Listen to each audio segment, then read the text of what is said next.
monthly utility bills in August, the City Council voted Wednesday to offer financial assistance to certain residents.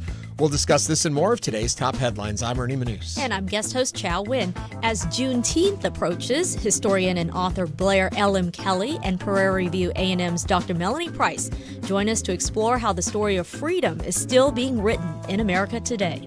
Plus, summer break doesn't mean having to fall behind. Save the Children shares simple ways families can keep kids learning while school is out. And as always, we want to hear from you. Give us a call or text us at 713-440-8870 or email us at talk@hellohouston.org. Hello Houston is made possible in part by founding sponsors John Bradshaw and Kathy Sanders, by Metro, and by gifts from listeners like you. Live from NPR News, I'm Lakshmi Singh. A preliminary deal between the United States and Iran is signed earlier than scheduled. Last night, President Trump and his Iranian counterpart entered into a 60-day ceasefire extension. Vice President J.D. Vance addressed that as he was leading the White House briefing a short time ago. I would say the 60-day period officially started today. It was signed late, and it may have even been signed technically, because of the time shift. I think it's signed technically today, Iran time. So, yes, the deal started yesterday. We're going to start the 60-day clock today. NPR's Greg Myrie reports both sides now face a complicated process of sorting out the terms for ending their war. Iran's president signed the deal in his home country, while Trump did so at the opulent French palace of Versailles. Trump also issued this warning to Iran. If I don't like it, if they don't behave, we'll go right back to dropping bombs right smack in the middle of their head. The most immediate benefit of the deal should be the opening of the Strait of Hormuz, where the flow of oil has been largely halted for more than 3 months. Iran also pledges not to build a nuclear weapon, though the exact scope of the nuclear program must be worked out over the next 60 days in a final agreement. Iran will now be able to sell its oil freely, a major boost for its crippled economy. Greg Myrie, NPR News. Many Americans say they don't feel good about the U.S. economy or about President Trump's leadership. NPR's Stephen Fowler reports on the latest NPR PBS News Marist poll released this morning. President Trump faces his largest ever gap between those who approve of his job and those who don't. The disapproval is driven by nearly all Democrats, about 2/3 of independents, and 1 in 5 Republicans. When asked about how Trump is handling the economy, the numbers are even worse. Only 1/3 of Americans say they approve, a figure lower than any point during former President Biden's tenure. One reason, gas prices. Even though the average price per gallon has decreased by about 40 cents in the last month per AAA, 3/4 of voters say it still puts a major strain on their finances. Stephen Fowler, NPR News. Proud and energized, crowds of people wearing Knicks jerseys and caps lining the route from Battery Park to City Hall to celebrate the team that brought home their first NBA title in 53 years. NPR's Brian Mann is in the middle of it. I took a subway into Lower Manhattan around 5:30, and the car was already packed more than 4 hours before parade time. Huge crowds here where I am now, and everyone just big grins on their faces. This celebration, half a century coming for the Knicks. People say they're glad to be here. It's NPR. It's 88.7 in Houston. I'm Matt Harab. The FIFA Fan Festival in East Downtown is now open. The festival's hours had been adjusted over the last few days because of weather, but that has cleared. The first match of the day begins in an hour. It is not located here in Houston, though. Yesterday, the Democratic Republic of Congo's national soccer team pulled off something of an upset against Portugal here in Houston. The David and Goliath match was a tie, 1-1. Congolese fans like Jerasil Sendia were ecstatic. We were just happy to write history for our country. I'm proud of my country. I'm proud of our players. Congo's team is based here in Houston. Their next match is next Tuesday against Colombia. State lawmakers are meeting today to review findings from last year's devastating floods in the Texas Hill Country. Our Blaise Gainey says the goal is to adopt new policies to prevent future incidents like that. In special session following the July 4th flood, Texas lawmakers passed a package of flood-related bills, but also acknowledged they still had more work to do. Since then, lawmakers have been hearing from emergency coordinators and flood experts about what more the state can do. A special legislative committee is expected to unveil a report compiling the takeaways on Thursday. During a hearing in April, Casey Garrett, an investigator hired by the state, said she's hoping for change. I am so trusting of you guys to do something with these stories. Let it not just end after the report is finished being written and adopted. More than 130 people died in last summer's flooding, which hit Kerr County in the Texas Hill Country especially hard. I'm Blaze Gainey in Austin. Houston is known for its summer heat, and we will feel it today. It is only June, but with the humidity, it's expected to feel in between 107 and 114 degrees later this afternoon, depending on where you are. Temperatures are only expected to get up to 93 on the thermometer, but again, that humidity is out of character for this early in the year. It is a result, though, of Tropical Storm Arthur passing by the region yesterday, leaving tropical moisture in the atmosphere. The humidity should die off by Saturday. I'm Matt Harrop, News 88.7. Support for NPR comes from NPR stations. Other contributors include DuckDuckGo, who believes that AI is hard to avoid right now. That's why they made a version of their private search engine without AI. Learn more at DuckDuckGo.com.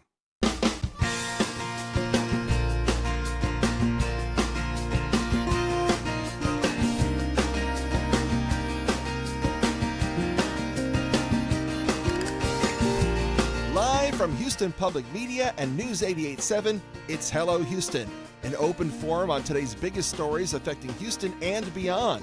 Call now, 713-440-8870, or let us know your thoughts on today's topics by emailing us at talk@hellohouston.org. And now, Hello Houston. And hello there, Houston. Ernie Manouse with you, and with me in the guest host chair, the one, the only, Chow Win. Hello again. Hi, Ernie. It's been great being here the last few days. I know. I'm getting used to having you here. Me too. I was like, oh, I'm driving to work today. I'm like, hey, wait, I'm guest hosting. It's still work, especially when you have to work with me. Oh, no. It's all fun. It's all fun. Well, we've got an action-packed show for you today. We're going to talk about a lot of different, Father's Day's coming up, so I hear. Yes, Sunday. Yes, this weekend. And so Sloan Rinaldi, well-known pitmaster, many generation Texan, has got some grilling tips for us later in the show. My mouth just watered when you said that. I know. Thinking about barbecue. Well, it's funny because I always think barbecue, and she definitely clarified what is barbecue and what is grilling. Got to smoke it for it to be barbecue. If you're grilling it, you're just grilling it. But I was doing that wrong too, and you'll hear all about that coming up a little later in the show. It's also Thursday, believe it or not. And so it's our current obsessions. So those things that are taking up all of your free time, the things that, the books, the music, the movies, what are you currently obsessed about? Well, we like to gather those up over the next couple hours. And at the end of the show, we'll share ours with you and you'll share yours. If you want to start sending them in, it's easy. talk@hellohouston.org, or you can text them to us at 713-440-8870. You can also call and share them with us. But if you're going to call to share them, wait till later in the show, because you're going to sit on the line for 2 hours? I don't think so. This will be my first Thursday talking about my obsession, so I'm excited. Oh, do you have it figured out what it's going to be? I think so. Don't give it away yet. Okay. All right. So what did you do last night? Anything fun? No, I took my partner and I, Jay, went and worked out. That's all we did. What kind of workout do you do? So we tried this thing called Mandu, and it's one of these EMS. You put on this big suit, and it's resistance training, and it's in 15 minutes. You get an hour workout in 15 minutes, and we were just exhausted when we got home. I like that because I don't like the time it takes to work out, but I do. I appreciate the benefits of working out. I haven't done it in a really long time. Come with me. It'll only take 15 minutes. I promise. We'll see about that. Coming up this hour on the show, Juneteenth is also upon us. And so Dr. Melanie Price, who is a familiar voice around the station, she'll be joining us to talk about the significance of Juneteenth and an upcoming event she is hosting with a particular author. So we'll find out about that in just a little bit. And it's summertime.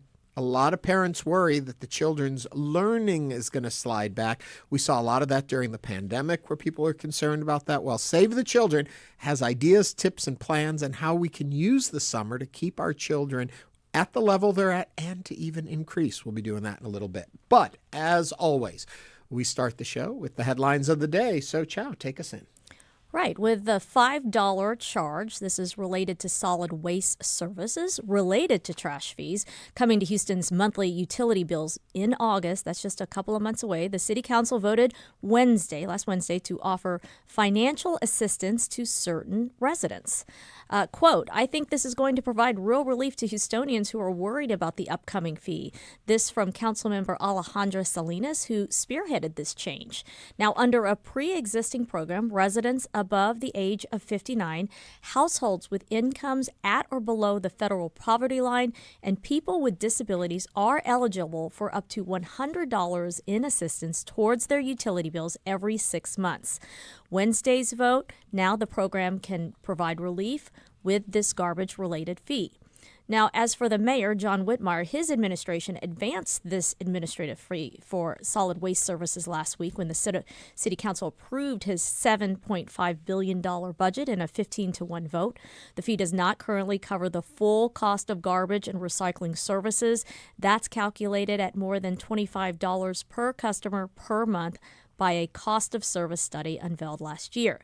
Now, applicants for assistance must provide the city with a copy of a water and drainage bill, federal award letters for disability-related financial assistance, like supplemental Social Security, as well as income information and official identification for all household residents. So, what are your thoughts about this assistance? Is it valuable? Can it temporarily plug the drain, if you will, for our city's budget shortfalls? Call or text us at 713-440-8870. You know, I have a lot to say about this, Ernie, because I really struggle with a bus driver paying this $5 trash-related fee versus somebody who's a billionaire, so to speak, somebody with that income disparity. Is that equitable? Right. Well, just for a point of reference, according to NerdWallet, the 2026 federal poverty guideline says that what puts you at that federal limit, the income at or below what's considered the federal poverty line. So for a one-person household, that's just under $16,000 a year. At a two-person household, that's about $21,500 a year. Three-person is just over $27,000 per year, and a four-person household is at $33,000 a year. So those are all pretty low levels. That's a pretty low poverty line level. I don't know how somebody making just under $16,000 a year can exist in today's environment and be able to afford groceries and home care and a house to live in, the rent, whatever, utilities, all of that, it seems like. So God bless them for thinking about the $100 assistance fee. I still think the poverty level line is pretty low even to start with in these folks that need it. When we talk about a $5 fee, that's $60 a year. So if they're getting $100 twice a year, $200 a year, but that's also for utilities across the board. So how far does it go? I have a funny feeling in today's day and age, I know what our electric bills are in the summertime. I'm looking at changing providers right now. It's that time. So I'm looking at kilowatt hour costs. It's so expensive. I don't know how people do it. And any amount added is hard. Right. $5 may not seem like a lot of people, like a lot of money to most people, but to those who are really suffering or looking at their income as survival, it's a lot.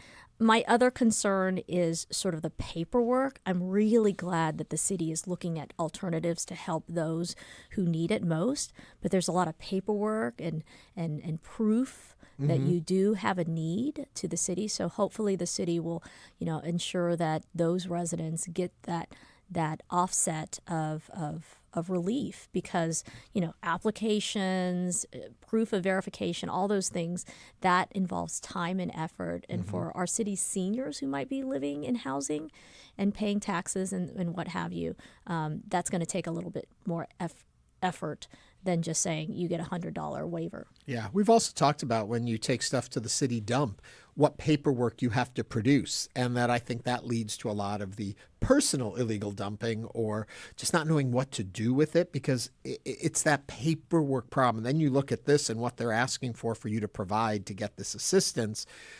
some people are just going to eat that $5 a month, and they can't afford it, but it's easier than trying to get all of this together and the paperwork. What I'm hoping is the people that have already applied for financial support will already have that together. But you're asking people who are having trouble getting a job that can pay a living wage to then take time to do this part of it. It's probably not their strong suit. It's not mine, that's for sure. Look, garbage-related fees are not $5 a month. We've been kind of getting off scotch-free from getting trash services from the city of Houston. This is a stopgap. Further down the line, hopefully our city leaders are thinking, how are we going to fill this budget shortfall? We have serious issues in the city when it comes to our city's budget. I'm glad to see the mayor is working with council members to offer relief to our citizens who cannot afford it. So it sounds like most people are probably going to pay this, but we have bigger issues that we'll have to look at in the future as well. 713-440-8870. What do you think of this $5? We've talked about it before. Would $60 a year be difficult for you in your household budget to be able to do that? Do the paperwork requirements of getting assistance stop you from applying for assistance when you're entitled to it? Or what do you think about the idea that this is just the beginning? It could go up to $25 over time per customer per month. We're curious. What are your thoughts on all that? Call us at 713-440-8870. Tell us what you're thinking.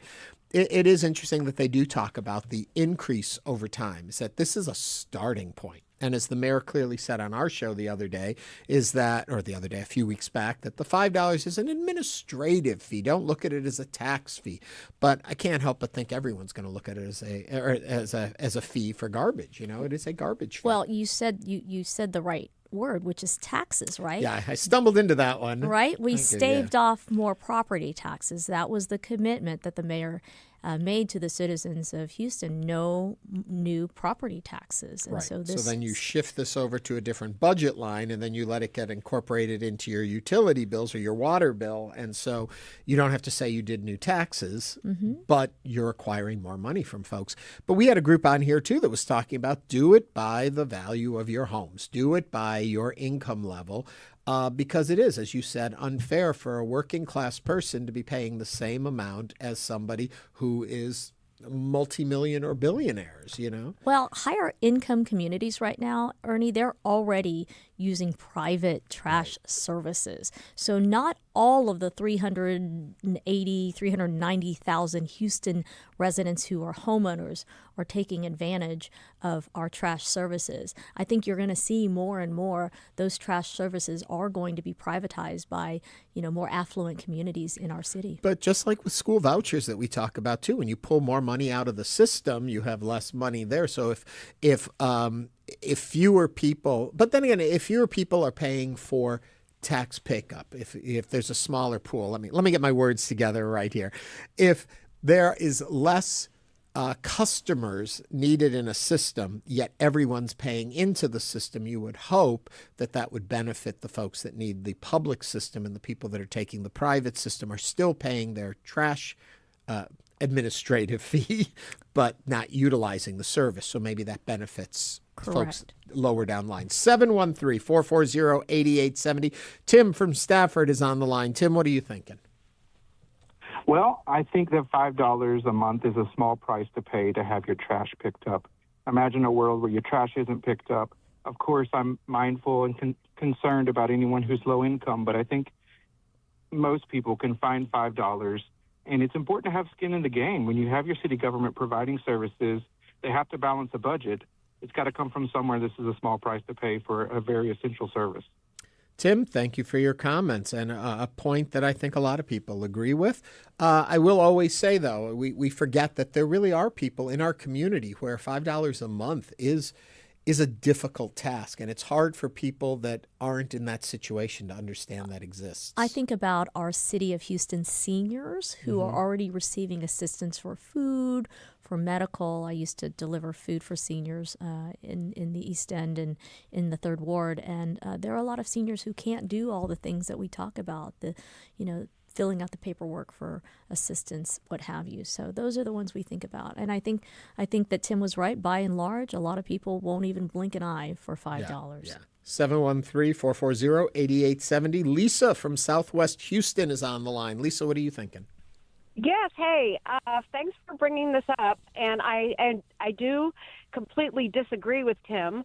I know that I do agree with his skin in the game concept, but I just think it's really the wrong kind of tax for people who are already struggling. Then, like you said, they're going to have to go through all of this paperwork to get exempt.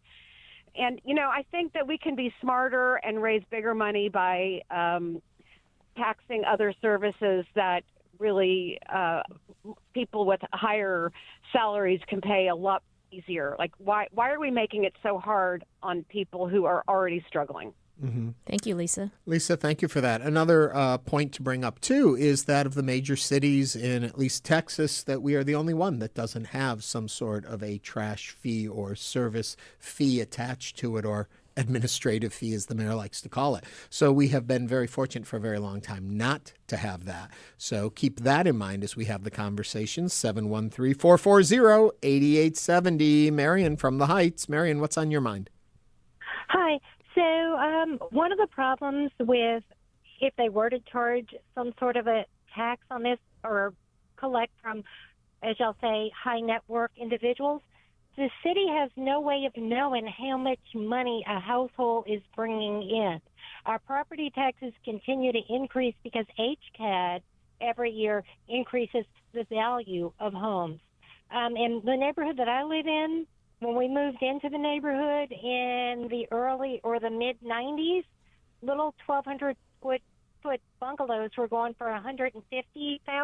Mm-hmm. Those houses are now being sold, and the property values on them are now $850,000, $900,000 in just that amount of time. You have some families that have lived in these homes that are multi-generational families. They can't afford the property taxes anymore, and it's not that they're in their work or where they work and where their salaries have increased, because they're not, but their property values are increasing because of people coming in and gentrifying the neighborhoods. And so if you are going to figure out a way of doing this with the high people that live in expensive neighborhoods, you better also figure out a way to figure out what they are actually bringing in. Marion, thank you for that. Good point. Another question comes in on our YouTube chat from our YouTubers. Will people already paying for private trash pickup have to pay? I do believe so. I think it's for everyone. It's a citywide thing. 713-440-8870. Paul from the Heights. Paul, what's on your mind? Hey, I want to just say that I don't agree with the $5 trash tax simply because it's a tax. Not that I can't afford it. What I want to say is we wouldn't be in this situation if the mayor hadn't given so much money to the firemen. I do support the firemen, but I think giving as much as he did has thrown us into a deficit. Now he wants us all to pay more. And I think we pay enough in property taxes where people can't even afford their homes. Something else that they're not talking about, no one's talking about when it comes to the water bill and putting your $5 on it, is that many people, single people and young couples, they don't use the minimum amount of water. So they're overpaying for their water bill. I mean, there's a minimum charge on our water bill, and a lot of people don't reach that minimum. So they're paying more than they should be paying. They're paying for more than they're using. So that in itself is not a fair system. And now they want to throw more money on the utilities. So I think they need to come up with a better, pay-as-you-go on the water bill and pay a small administration fee in general. So that's my thought. No, Paul, thank you very much for sharing that with us and making us think more about the water bills that we pay and how those levels of fee are determined. 713-440-8870. Jerry from Oak Forest. Jerry, what's up? Hi, I was just listening, and the question of wealthier neighborhoods that have private pickup within the city limits of Houston, they generally have a sponsorship with the city of Houston, which the city of Houston subsidizes their trash pickup. Now, it doesn't pay for the full cost of that privatized trash pickup, but it is, since they're relieving the city of the burden of having to pick up their trash, the city is kicking in money to subsidize that service. The other is that with the solid waste, with a flat fee, I mean, I don't know of a way to do a sliding scale. But with a flat fee, that means if I put in one bag into my bin, I'm paying the same as somebody who's filled it up. Mm-hmm. That's right. Whereas and I know there's a base level charge on water and sewer, but there's a base level charge so that the system is there for you, and then you pay more for the water that you do use and the effluent you put into the sewer system. Jerry, thank you for your comments, and let's grab Kim. One more comment from Northeast Houston. Kim, what's on your mind? Yes, I was calling about the water issue. Mm-hmm. They did give us a break on the taxes, true enough, but they gave us a break on the taxes knowing that they was going to take it back when they asked for money for the water and sewer, whatever it is, the garbage. But my question is, what happened to the Harvey money? Because every time it came up as a question, it was sidestepped and never answered. Even back during Sylvester Turner run, nobody's talking about what happened to the Harvey money, and there was millions of dollars earmarked for people, and nobody got the money but like 2 or 3 houses. So what happened to that money? And another thing, when he got in office, the mayor that's in there now, he gave the firemen a big, huge chunk of money, back pay money, which we couldn't afford at that time. And now he's talking about we're broke. So it's some mismanagement of money, and it's the money that's being missed and misplaced or hidden or just been taken. And we need to find out what happened to that Harvey money, because people still have tarps on top of their houses from way back then. Kim, great questions. I will remind you, occasionally the mayor comes in on our show and visits with us and takes calls from the audience. I hope the next time you hear the mayor on our show, you'll call in and ask him some of these questions. He does not screen our calls, and he will take the calls that come in. I think those are some great questions. Really informed and engaged audience. I would encourage them to go to City Hall. You know, every Tuesday they have something called a pop-up meeting where the public can sign up and give their feedback to our city leaders, because that's what they're there for. Kim, thank you very much for calling. And that times us out on this segment, but it doesn't stop us from caring about what you think or your feelings or thoughts on this topic. Continue to share them with us by writing talk@hellohouston.org, or you can text or call us at 713-440-8870. I almost forgot the phone number there. There you go. When we continue, we're going to be talking with Prairie View A&M Professor Melanie Price about the ongoing significance of Juneteenth, and she's got a guest with her this time, and they're both going to be with us in just a couple of moments. This is Hello Houston on News 88.7.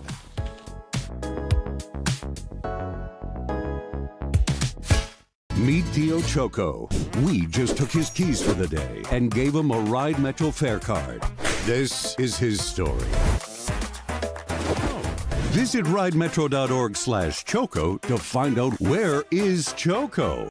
There's never going to be a perfect moment to come out or reveal something about yourself. There's never going to be a perfect moment to call somebody you haven't spoken to in years. Don't wait for all the stars to align. I'm Craig Cohen. Join us for the next Houston Matters, weekday mornings at 9 here on News 88.7. Support for Houston Public Media comes from United Way of Greater Houston, uniting donors, volunteers, and community partners to help our neighbors struggling to make ends meet land on their feet and stay there. Information at unitedwayhouston.org. From the ocean floor to the edge of the universe, PBS Science and Nature documentaries are here. Stream anytime on HPM Plus. Search HPM Plus on your smart and connected TVs.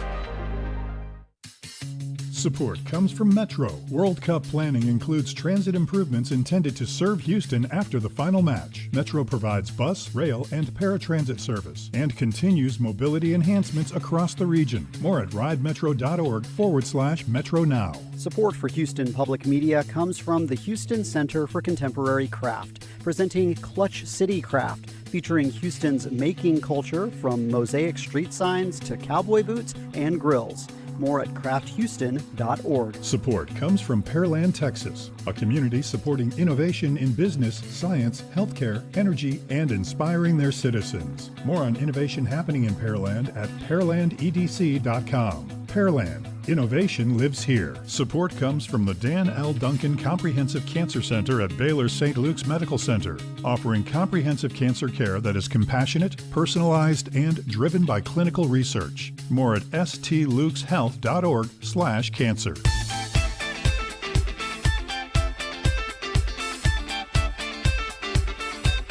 And now back to Hello Houston. To comment on today's topics, call or text 713-440-8870 or email us at talk@hellohouston.org. Now here's Ernie Manouse and guest host Chow Wen.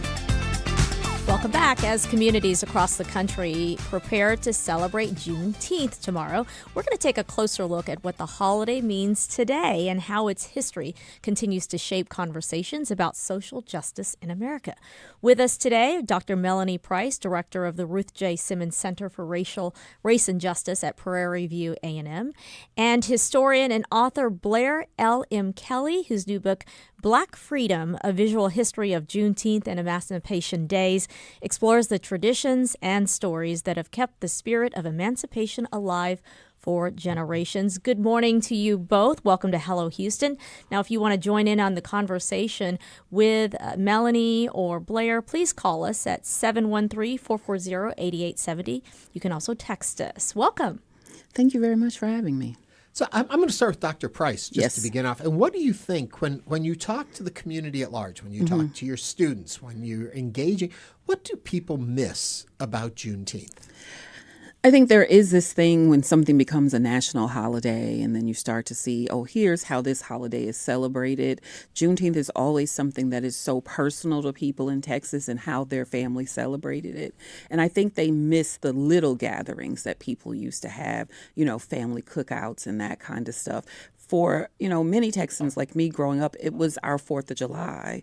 And so my family got together and it wasn't something where you had to go do this big public thing. It was a time for being with family. And I think that's what's sort of missed in all of these public Juneteenth celebrations sometimes. The traditions, if you will. Yeah. Share for our viewers the Texas and the local relevance Juneteenth has now that it's become a national holiday. It has significance here. Sure. June 19th celebrates the day, June 19th, 1865, in which Black people in Texas were told that they were free. It takes a while during a war, especially during a war where there are no smartphones, to get information across the country. And so it's not until June 19th of 1865 that General Granger comes to Texas, comes to Galveston specifically, and makes this executive order where all of the people who are enslaved in Texas are free. And ever since then, that day, the 19th of June, has always been a big day to celebrate what it means to be free. And I think in some ways what it means to be a Texan. Yeah. Blair, let me take you back to what Dr. Price was saying a minute ago. And since you've done a pictorial history of Juneteenth with your book, I'm curious, the celebrations, the way people acknowledge the day and what it meant in their communities, the images you find to represent that and how it changed over time. Well, when I was working on the book, what I wanted to do was make sure that we tied Juneteenth to the wider traditions of emancipation days around the country and to the small moments that Dr. Price talked about, and thinking about the big moments that were gatherings, oftentimes protests or ways of pushing back against the erosion of their rights. And so the book has all of those kinds of different things. I have some family photographs of people gathering and picnics and the food and those kinds of things. And I also have parades and those amazing undertakings that some communities did as well. So I think the personal of the Juneteenth story is how it becomes a national story, that so many Texans are carrying those traditions with them when they migrate to other parts of the country. And then there are all these other days that are commemorated that now we can begin to remember because of the insistence of Texans around thinking about this holiday. Does the community feel in some ways, or do some in the community, probably a better way to word that, that you lose something when the greater public takes hold of it? When it becomes a national holiday, does that in some way ruin the significance of what it had meant to the community it was there for? I think I've met a lot of people who do think that, and I met a lot of people who think no, this needs to be known more widely. So I think it's a mix. Um, but the problem is that, nothing is stopping us from celebrating the way we want to. If it is personal, if it is family based, and if it's just, the barbecue you want to eat in your own yard with your own cousins and do your own thing, I don't think this national holiday stops that.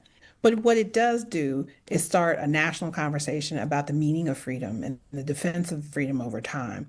And that I think it's still relevant today that more of us know this history, more of us are connected to the meaning of what Black people endured and what they pushed for in the wake of gaining their freedom. I think it's, I'm a historian, so I'm biased. So I'm always going to want more people to know, when people come to me, hey, Dr. Kelly, what do you think about this history? I have a ton of information for you. And so I think it opens doors. And so I don't mind the national holiday.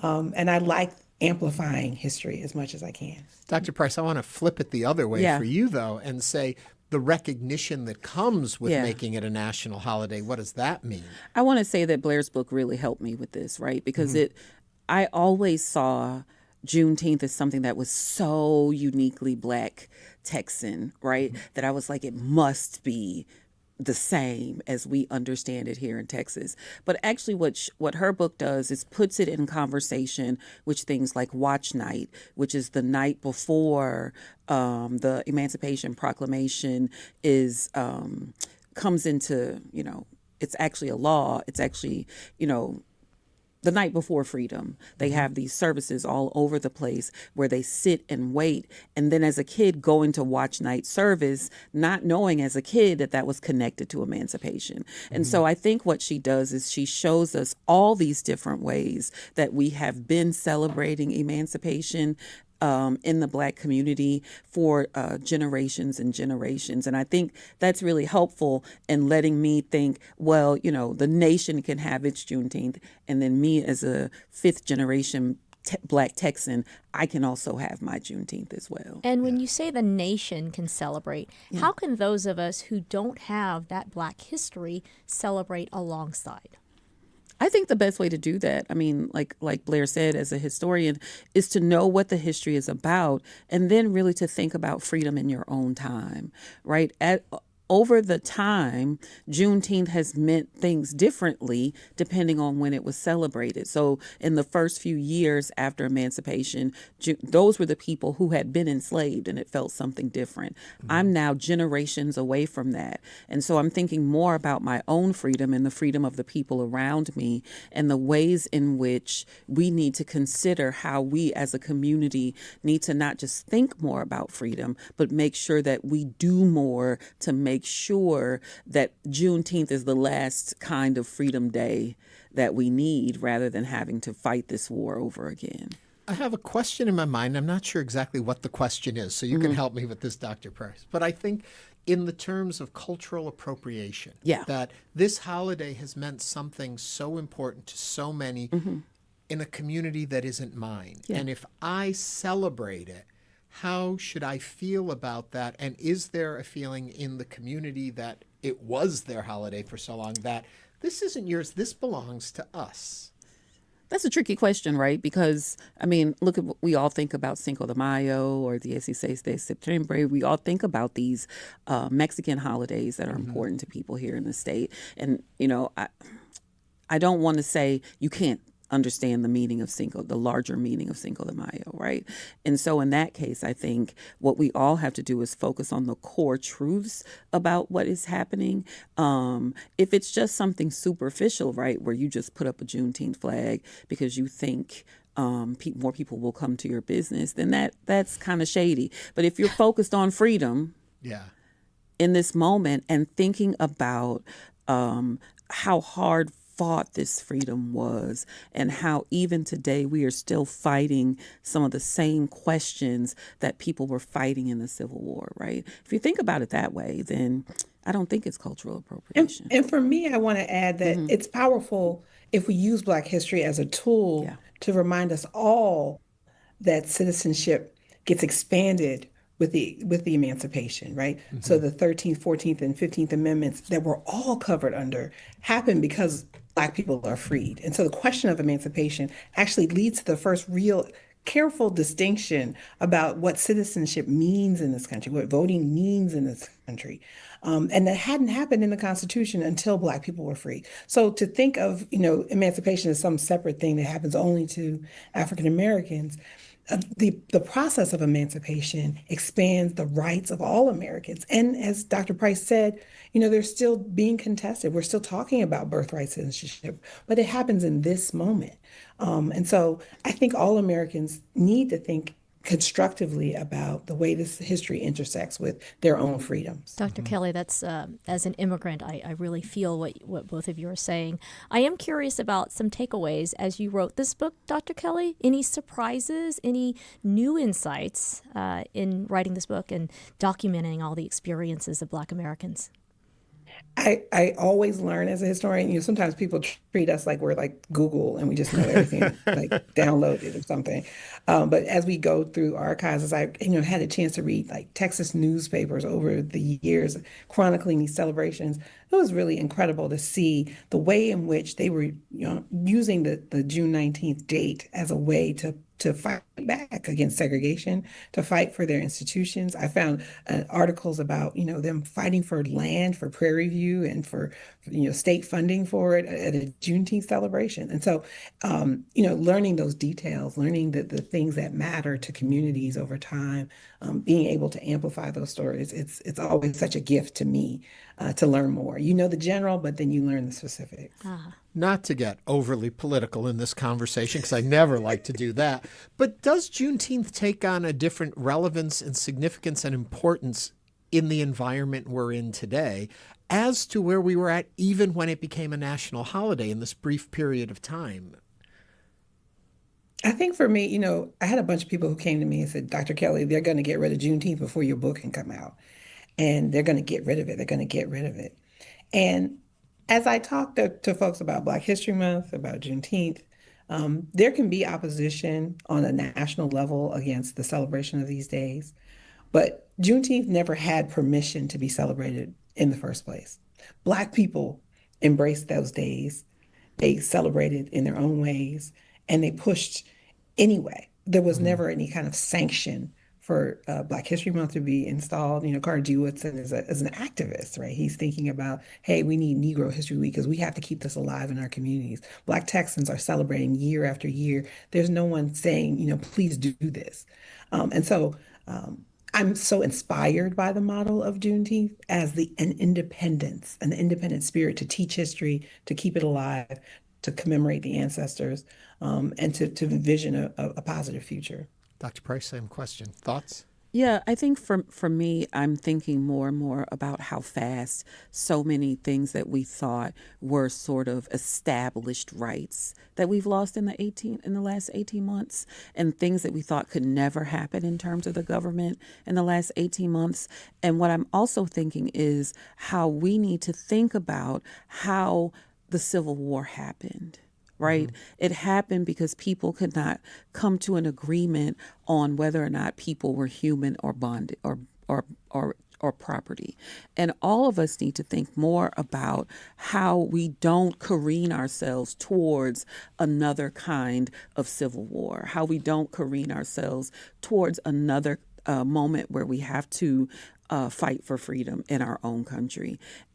And it's an imperfect freedom, but it's a kind of freedom nonetheless.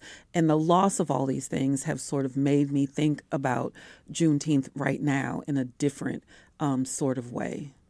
Well, we are so touched that you can continue this conversation of Juneteenth to our communities. Yeah. Are there certain celebrations or cultural celebrations that you would consider that we should know about?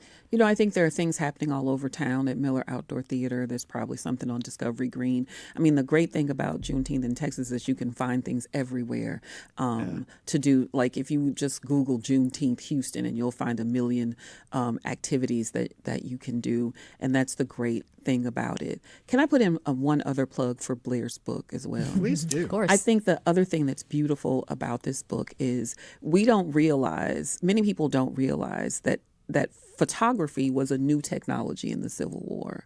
And so there are so many pictures of people who were enslaved, and there are pictures of people just after freedom, and there are pictures of people who were coming through the Freedmen's Bureau. There are pictures of all of these things, and she has a wonderful curation of a lot of those pictures. And so if you want to see what life looked like at the first Juneteenth, you can actually see pictures of it in her book. I think that's really beautiful. I want to say the one thing that I really love about her book is that the one, if you're watching on YouTube, that is standing up that we're taking pictures of is actually Dr. Price's edition of the book.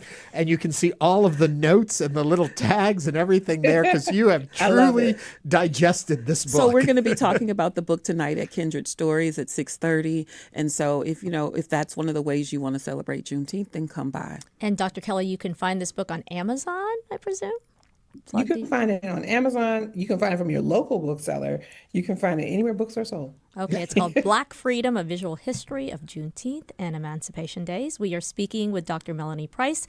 She is the director of the Ruth J. Simmons Center for Race and Justice at Prairie View A&M, as well as Dr. Blair L.M. Kelly, director of the National Humanities Centers. Ladies, thank you so much. Thank you so much. And happy Juneteenth. Again, you can catch their event, the Author Talk, Black Freedom, with Blair L.M. Kelly tonight at 7 p.m. at Kindred Stories. And thank you both for joining us. Coming up, kids during the summer, how do you keep them from sliding back? We're going to tell you as Hello Houston continues.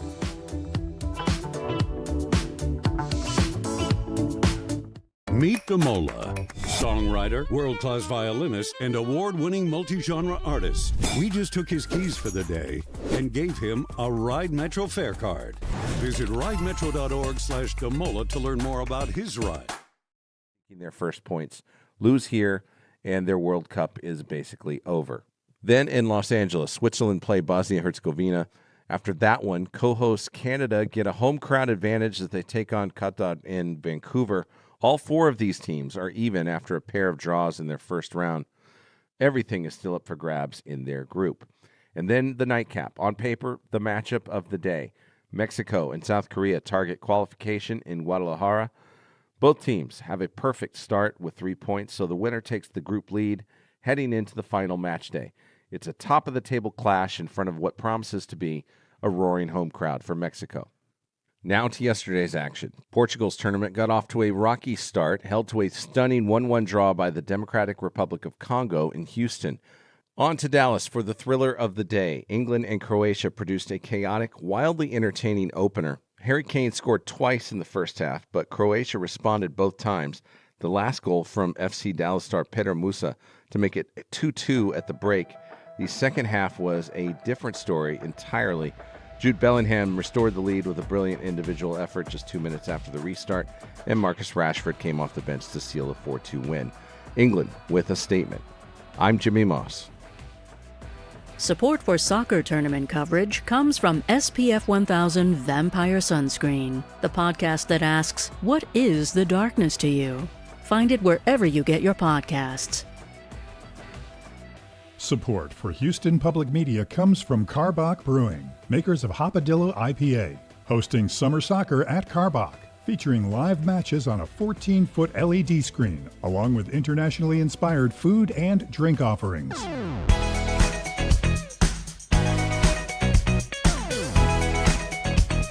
And now back to Hello Houston. To comment on today's topics, call or text 713-440-8870 or email us at talk@hellohouston.org. Now here's Ernie Manouse and guest host Chow Wen. Well, with the school year now over, many children are now on their summer breaks. This can be a fun break for a routine for them, but this is also a time many children are at risk of summer learning loss. We call that the summer slide, in which they experience a significant decline in their academic skills or the knowledge they've obtained during the school year. Joining us now to share tips on how parents can keep their kids learning during the summer is Melitza Mesquita. She is the Texas State Director for Save the Children. Melitza, welcome back to Hello Houston. Thank you. Lots of kids out there for summer, Yes. but we talk about this every year, that slide. Can they come back to the new school year engaged and informed academically? What do you think? Absolutely. There is opportunities to learn everywhere, whether you're at home, in the car, on vacation. Parents can take little resources they have or a lot of resources they have and turn it into opportunities. Whether you're driving to the airport, you can count how many white cars are on the road. Or if you are having family dinner, you can count how many shapes are at the table. There's learning everywhere, every opportunity. And so we encourage parents to take those moments and really reinforce that during the summertime, because we see kids just sitting, iPad time. That's a big one. They're on that iPad a lot, and there's not a lot of engagement during the summer. And so then kids forget things. And so when they go back to school, teachers are spending the first few weeks reteaching these kids certain things that they need. Talk to me a little bit about that concept of summer slide. You would think you've spent the whole year learning it. If things can go away that quickly in just a couple of months, are we doing something wrong with how we're educating children in the first place? Or is it that lifelong learning is the focus we should have as a people? Sure, absolutely. It is. Lifelong learning is our focus and should be our focus. We see that when those kids stop and they focus on nothing and it's not reinforced, that's when that divide starts happening. And so we want to really tell parents that it takes 5 minutes, 10 minutes. It doesn't have to be this big at-home school that you build. But those moments, whether it's at dinner or in the morning when you wake up, those are key pieces that will keep your kids ready to go back into that classroom in terms of social skills with their friends, but also academically. Just reinforcing those pieces during the summer is just really critical. How about things like math? And older kids particularly who are getting into tougher subjects, the math and sciences of their daily lives in school. Absolutely. So for our older kids, I have older kids at home. We're talking about banking, right? We're doing chores. Wait, I'm coming to your house. I need some advice on banking. So for older kids, absolutely, we can talk about how are we doing with our money? Are we saving this portion of it? There's opportunity in that at any time for our older kids. You know, they might throw a little fuss about it, our middle schoolers and our high schoolers, but anytime that we can engage, and that's really where the summer slide happens, is we want parents to understand that they have to engage in this. It starts, you know, parents are your first kids' teachers, and so if it's reinforced at home, then kids are more apt to learning and being open when they go back into that classroom with that teacher. So they sort of have this respect for education, and that starts at home. But I'm handing over the tablet or the cell phone. It's got games, and they're engaged. Or they're reading instructions. They're engaged. Why isn't that enough? Technology is great, and it goes so far, but you need that human connection and that human piece behind it. There are some great apps and games that have really good foundational pieces for learning in math and STEM and linguistics, but kids do better when they learn from someone who looks like them, speaks their language. That human connection, human interaction also builds their social emotional skills for when they go in that classroom, so they know how to be a good classmate, how to be a good neighbor, how to treat their teacher kindly. That iPad's not going to talk back to them. So they have to learn those social appropriate skills from a human interaction with their teachers. You also make a good point, too, that there's a difference in the games that are out there and the programs that are out there. And as a parent, it's probably beneficial to make sure if the child is going to be on these devices, make sure they're picking or you're picking for them the right programs for them to be using, because they may all look like games, but some are reinforcing the right direction. We do a lot of that at PBS and living learning behaviors that we have out there. Absolutely, yes. Making sure that they're safe for children. 713-440-8870. We do have a caller on the line, Chris from Cyprus. Chris. Hi, guys. This is a really, really good subject. Thanks for taking my call. When my kids were little, we would always go and try to find a bridge book. So like if they were going from second grade to third grade, it would kind of reinforce what they learned in second and kind of introduce some of the things that they would be getting in the next year. And we also took advantage of the summer reading program at the library and story time, which is really, really great. Oh, that's a great idea. Chris, thank you very much. It makes me think of course, the library, and they have summer reading programs, and they want to get you engaged there. Also, the idea of owning your own book, having your own book, and for many in our community, that is a challenge. There's a place called the Book Cycle that just gives out free books. You can go and walk through their location and take books, and you can have them. So if a child, there's something about owning a book, Yes. having books in your home that also helps with this. Yes, absolutely. So part of what Save the Children does is we build home libraries for individuals in the communities, for our children that are in rural pockets of Houston who have less resources, less access. And that's something that we're very proud of, that we're able to bring libraries and that reading experience into the home and teach kids the importance of, reading the book, but what it means to own it and take care of it. And they really enjoy that. And it's changed a lot of dual generation learning for parents as well in the home. I've told this story before on the show when I think it was in third grade, maybe second grade. I'd gotten a hold of a Winnie the Pooh book that had a really almost, not a velveteen cover, but it had a textured cover. And I was so proud of that book. And I carried it for a couple days and I would read it and I would touch it. And it connected me to the story in a way just having read it maybe on a tablet, not that we had them when I was a child, wouldn't have done. There is that sense of ownership that knowledge is here and I can hold it. It's mine. Correct. And some of our kids are tactile learners. They want to hold it. They want to feel it. They want to experience it. Absolutely. So anytime we can get kids off of technology and reinforce the actual materials is best. I'm curious about experiential learning. In other words, going out and seeing things and learning things, whether it be in our museums or at events. What do you think? Is that part of the summer, reducing that summer slide as well? Absolutely. So we partner with Collaborative for Children in Houston. They have a mobile STEM unit that goes out to the community. And that is an hour of experiential STEM learning that kids can partake in.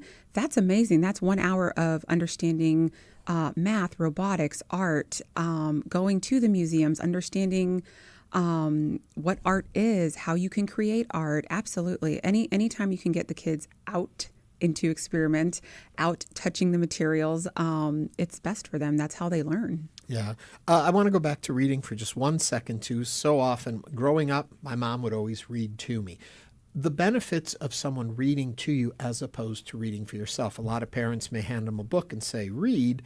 But what is the connection of actually hearing a story told? Sure. It helps with reading comprehension.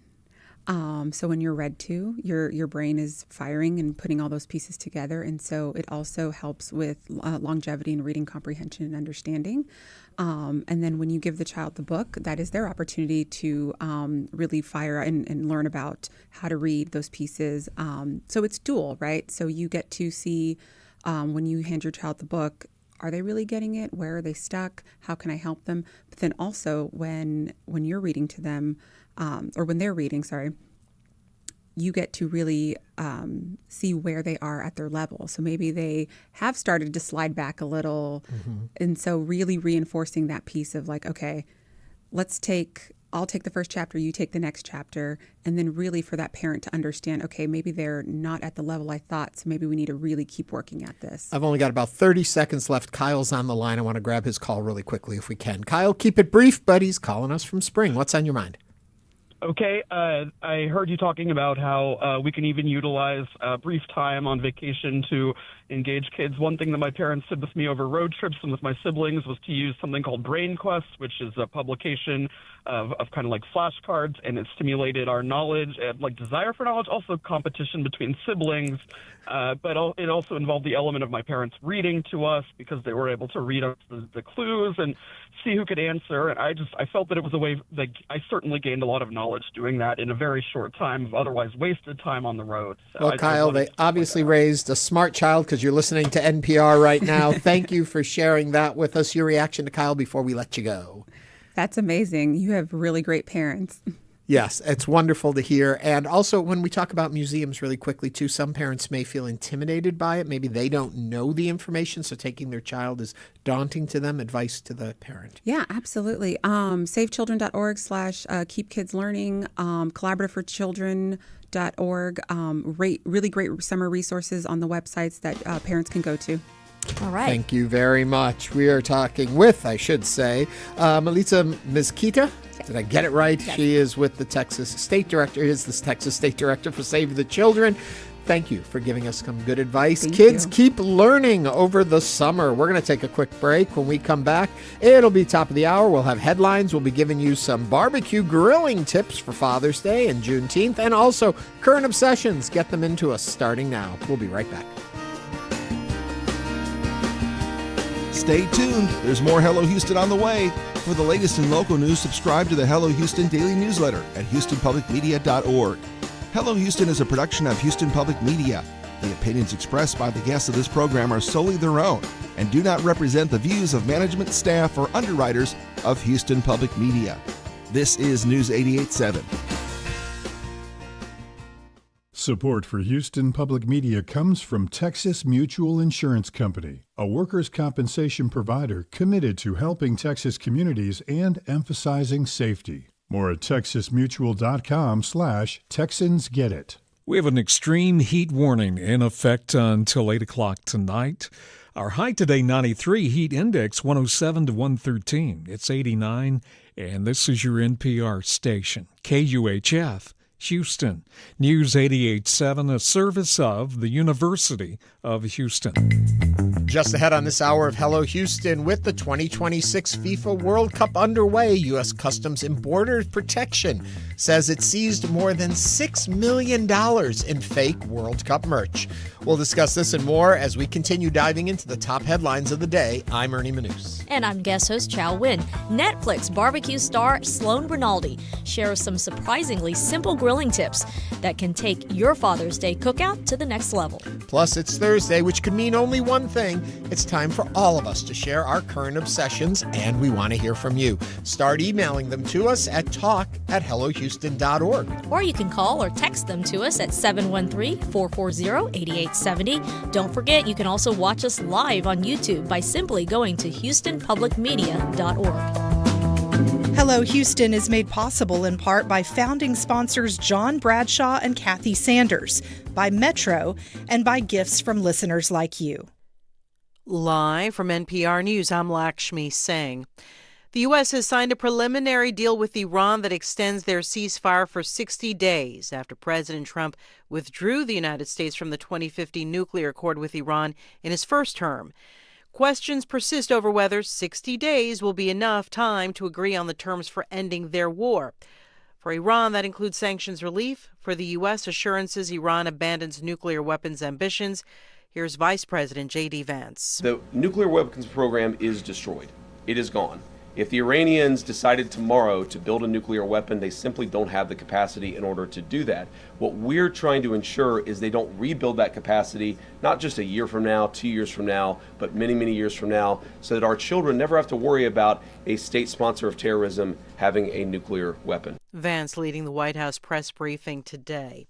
Two researchers at MIT say they believe they have uncovered how a top-secret Russian missile actually flies. NPR's Jeff Brumfield says Moscow has fired the missile at Ukraine. In October, Russia launched what it said was a nuclear-powered missile.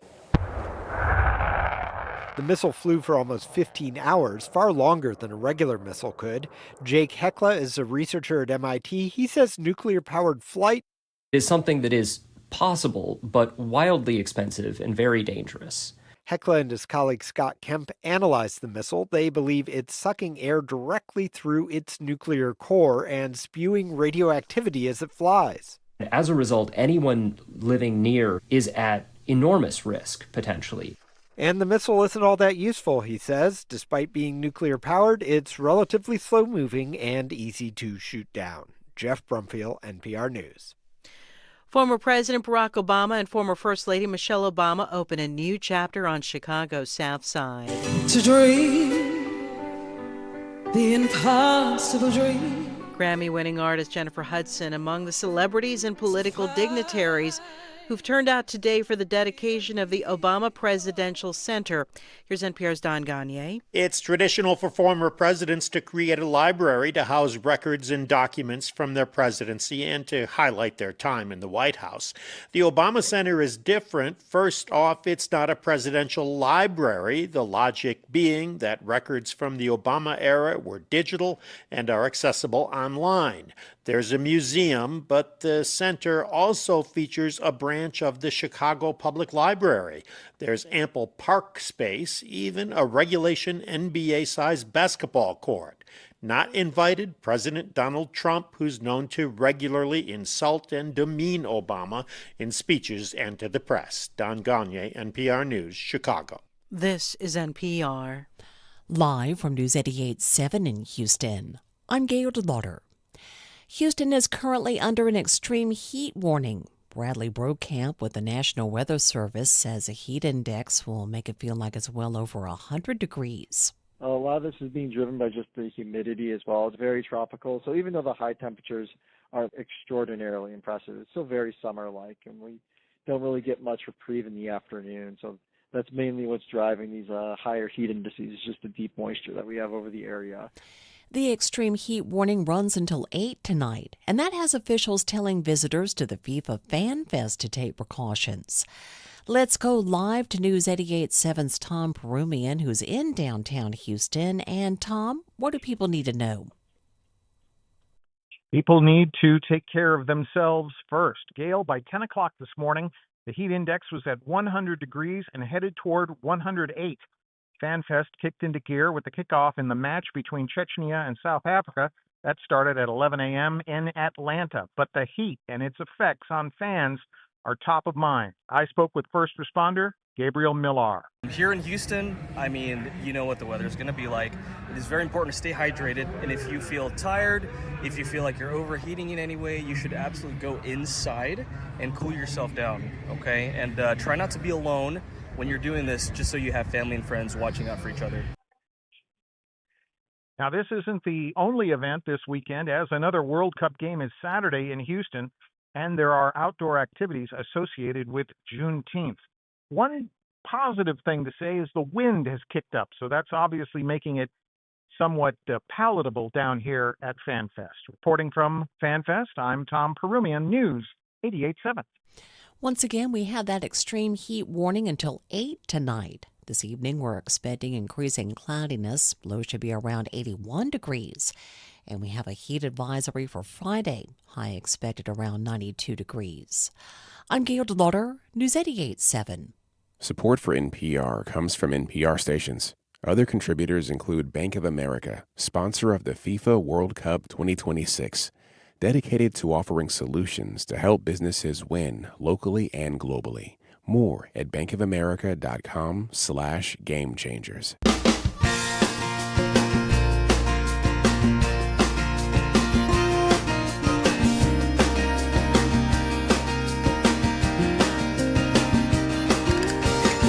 Live from Houston Public Media and News 88.7, it's Hello Houston, an open forum on today's biggest stories affecting Houston and beyond.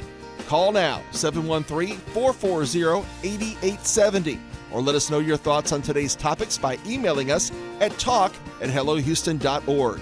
And now, Hello Houston with Ernie Manouse. And hello and good afternoon. We've made it past noon already on this Thursday. With me in the guest host chair, Joan. Hello there. Hi, Ernie. How you doing? Doing well. Did you get good tips on what to do with the kiddos during the summer in that last segment? I had some of my own tips, but my kids are teenagers. I can't read to them anymore. You can? Well, you should have them read to you. Well, I entice them. I try to entice them with things like, watch this podcast and I'll pay you. Yeah, Seems to work. I have a feeling on that, but I can say I have feelings against that because I have no children, so I don't know the challenges you actually face. You should get some like really great like trashy summer novels, and you should lay out and have your kids read them to you while you like drink your little iced tea and relax. You know what I did last year for the girls' summer reading? I actually read their books. So they read it, we read it together, and so I'll do that again. Nice. So there's 4 books. My younger one has 2, my older one has 2, and it's pretty fat, but that's kind of fun for me. Where does the summer reading come from? Is from it their school? Choices or yeah, the school it's from their school. Yeah. Oh, that's cool. Yeah.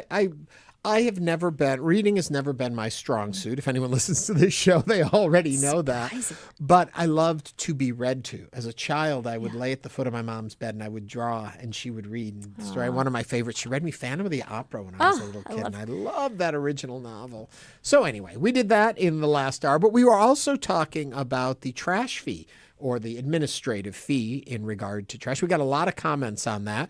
going to go through a few that we got. Alex Garza Photo wrote, starting small at $5, but heading to $25, ? This fee burdens seniors and working families. Let's reform solid waste without new charges. Well, Wine Goddess, a friend of mine actually, Wine Goddess Texas, says it is a nominal fee, but I would feel better about it if the city was collecting more taxes from all those businesses that have been given exemptions. Interesting point. Sean Radigan writes, I dare Ernie to ask the mayor to define the difference between a trash fee and an administrative fee. And I do believe I did. And I do believe he did answer it. And you can go back and catch that. That's in our YouTube. We have archived all of our interviews there. So if you go back to YouTube, you can see the mayor talking about it. I do believe that was his last visit on the show. Sure. We did get an email who says, first off, this is not a tax. It is a fee for a service. I've lived in several U.S. cities. This is the only place where trash is not specifically paid as its own utility. Remember, this is a solid waste fee, as the mayor pointed out to you a few weeks ago. He says, or Allison says, I greatly admire Austin's system in Austin, where you have several trash cans, including compost, which diverts more away from the dumps. So better for us in the long term. You could also get a smaller can and pay a lesser price if you don't put out as much trash. Helps get more into recycling and out of our dumps as well. That's Allison from the Heights. And Chef Rob reminds, I'm not sure this is how he meant it in the chat, but it reminds me to remind all of you what started this conversation was the proposal for special dispensation for low-income residents who could not afford this fee, that they are offering assistance. And we were going over the regulations and rules it took to apply and to get approved for that service that would help with that anticipated administrative fee. My air quotes are up in the air on that one. So coming up, though, on this hour of the show, it is Current Obsessions. We want yours. What are the books, movies, music, topics, hobbies, things that are keeping you busy, that you're looking forward to, that you are currently obsessed with? Share them with us. You can email them to us starting right now at talk@hellohouston.org. You can text them to us at 713-440-8870. And a little later in the show, we will share those with you. We will also be monitoring our YouTube channel for our YouTubers to share theirs, as well as Chow and I sharing our own with you. Also, coming up, Father's Day, Juneteenth, busy weekend.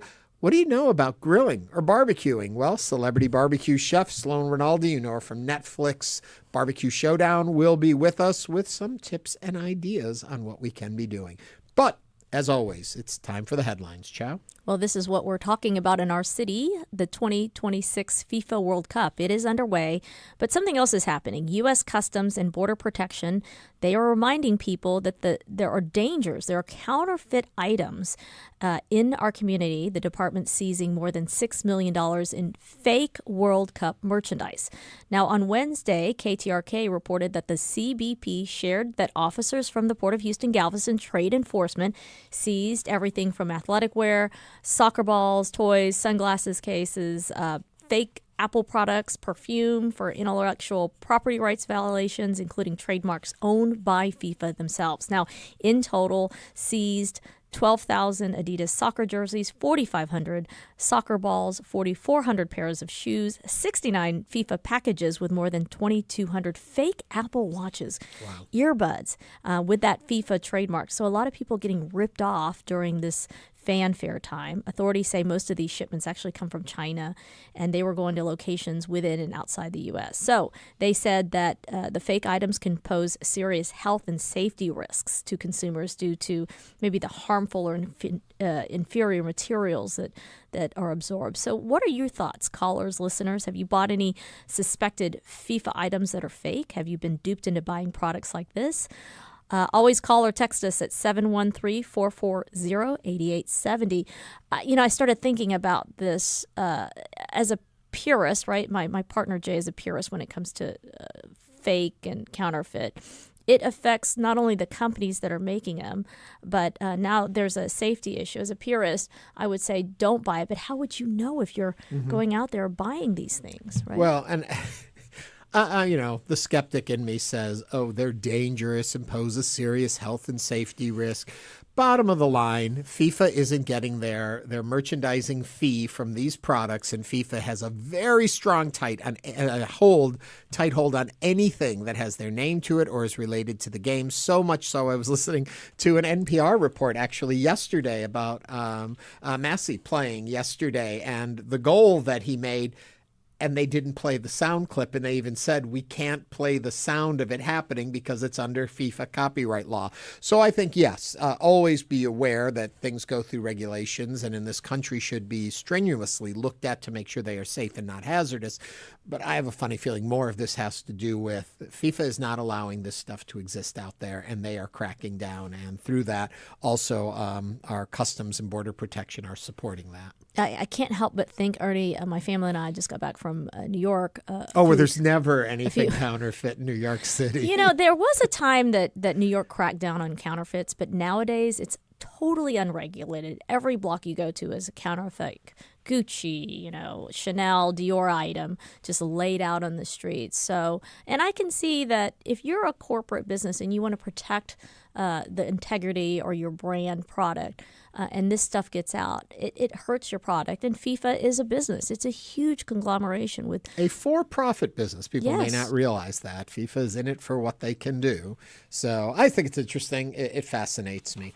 On to something, and we're interested in what your thoughts are. Give us a call, 713-440-8870. I'm flipping my script literally because I am moving on to something else that I think is fascinating. The Obama Presidential Center officially opens today in Chicago, nearly a decade after planning began for the project, honoring the nation's 44th president. It's a 19-acre campus with a museum, a library branch, community space, gardens, and athletic facilities, envisioned as a place to influence change and offer hope, and is expected to attract hundreds of thousands of visitors each year. The grand opening will host global leaders, artists, change makers, and citizens, plus musical performances and appearances by Bruce Springsteen, Christina Aguilera, John Legend, and many others. Every living president will be in attendance, except for one, Donald Trump. The CEO of the Obama Foundation, Valerie Jarrett, said Trump is welcome to visit the museum. She'd even give him a tour, but he is not invited to the dedication. Can't imagine why. What are your thoughts? Are you interested in visiting the Obama Center? And should Trump have been invited to the dedication? Call or text 713-440-8870. I heard you go womp, womp. Womp, womp. Well, when you make fun of past not presidents. Just make fun. Tear at, rip down, insult. Right. It seems appropriate that it's quid pro quo, right? You don't get an invitation. You can come if you want.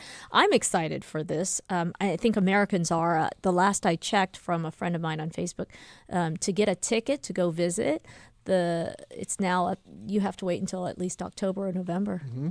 I want to make one thing clear, that it is the Obama Center. It is not an official presidential library.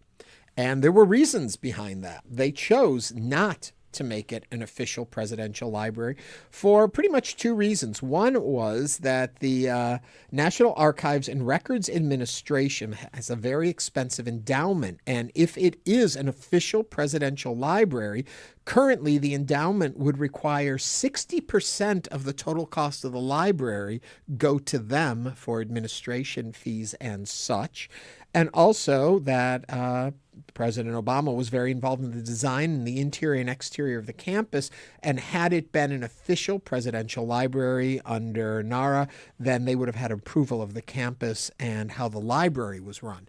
To skirt that and still give an academic slant to it, there is a branch of the Chicago Public Library on the campus, and their view is that all of these records now are digitized anyway, and libraries have access to all of that, so people that want to go there for scholarly pursuit can still pull up all the material without it being an official presidential library. Just thought that was an interesting side note on it all. What I love about the Obama Center is both Michelle and President Barack Obama collaborated. And Michelle Obama has said, we've never done anything alone, including everyone who's been involved in this.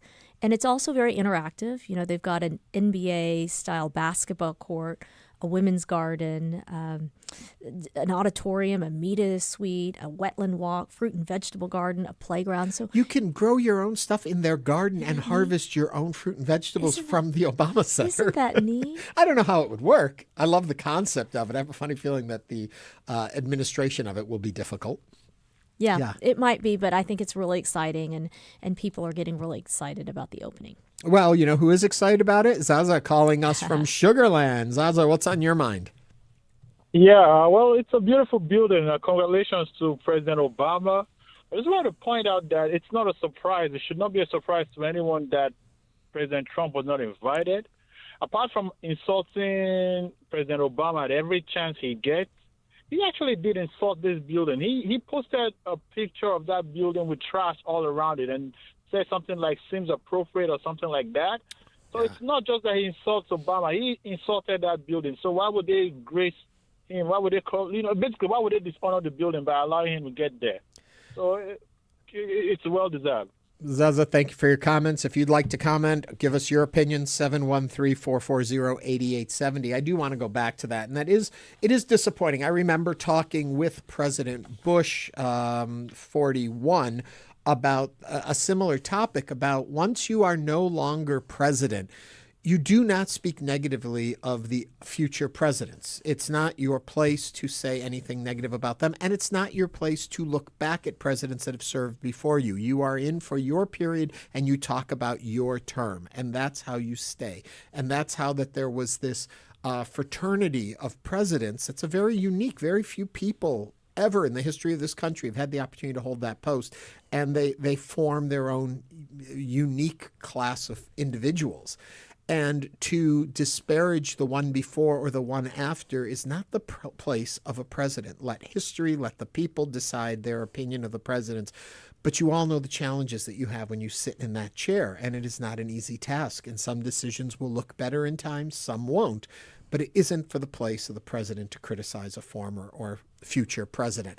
And I think that we have definitely lost that. So regardless of your political point of view and all of that, you can be across the spectrum, but I think showing respect for the people that have put in this very difficult job is important. And I say that the same as future presidents who will disparage probably Donald Trump now that this floodgate has been opened, and those that have already served disparaging him. You know, we've changed as a nation, and I don't think it's a good change. Well, I don't know if we've changed. I think the president has changed how he executes and operates the White House. But I think people have jumped on that bandwagon now in a way that, I don't know, it makes me very unhappy. Chef Rob is saying Obama is the reason why Trump stopped talking about a third term. If another election was possible, he'd lose bigly, says Chef Rob. Was Obama invited to Trump's birthday? There's a comment that came in for us. I'm guessing he probably wasn't. So keep your comments, thoughts coming in about this.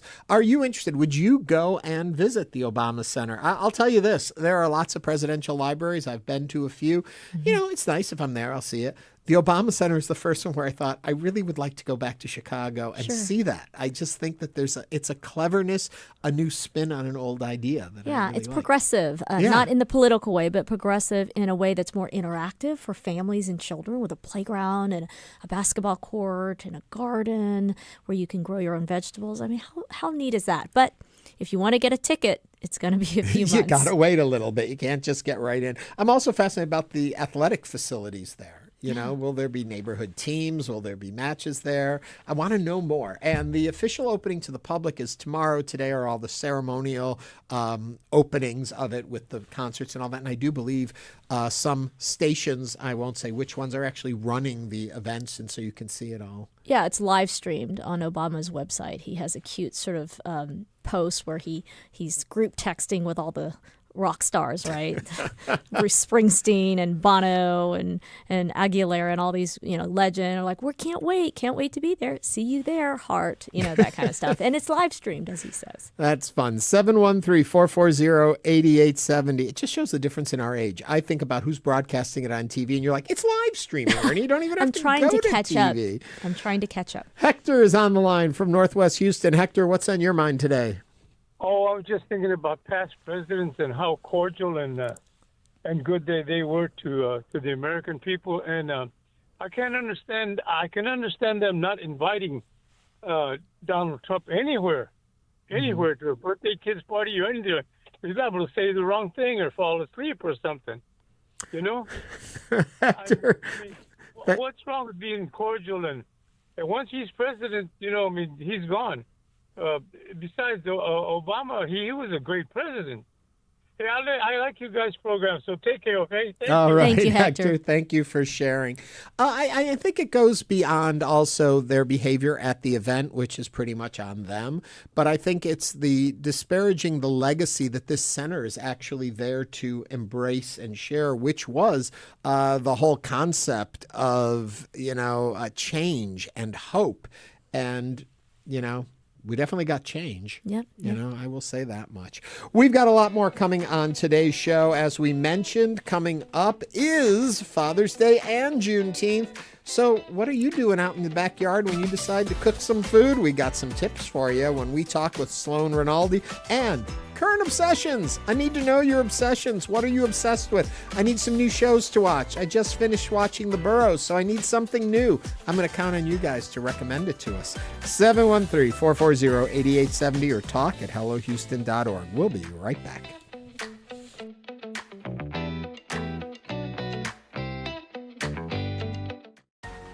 We know you value Houston Public Media. That's why you're watching right now. So take the next step and become a new member of the station you rely on. Every gift makes a difference. And what matters most right now is supporting the station that brings you the news and information you rely on. It only takes a minute to make a big difference. So join as a new member today at houstonpublicmedia.org/donate or call 800-364-8300. 0887. More to watch, more to discover, more to learn. HPM Plus streams the best of PBS and Houston Public Media. Kids, drama, science, local, all in one free app. Go live with channels like TV8, Create, PBS Kids, NHK World, and more, streaming around the clock. And PBS members get full access to past seasons with Passport. Search HPM Plus on your smart and connected TVs. It's all waiting for you. On HPM Plus. Support comes from Metro. World Cup planning includes transit improvements intended to serve Houston after the final match. Metro provides bus, rail, and paratransit service and continues mobility enhancements across the region. More at ridemetro.org/Metro Now. Support for Houston Public Media comes from listeners like you and from Baylor College of Medicine. Baylor's work centers on advancing health and medicine through research, education, and patient care. Tonight on Houston Public Media TV8, a night of mystery and intrigue with Father Brown at 7, followed by the Sister Boniface Mysteries at 8. Then it's a new season of Death in Paradise at 9. Tonight on Houston Public Media TV8. Support comes from Discovery Green, a 12-acre park in downtown Houston. This summer, Discovery Green is presenting concerts featuring music from around the world. Sundays from 5 to 7 p.m. More information at discoverygreen.com.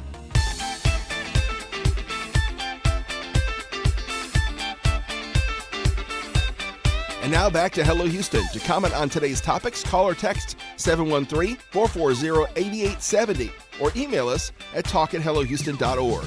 Now here's Ernie Manouse and guest host Chow Wen.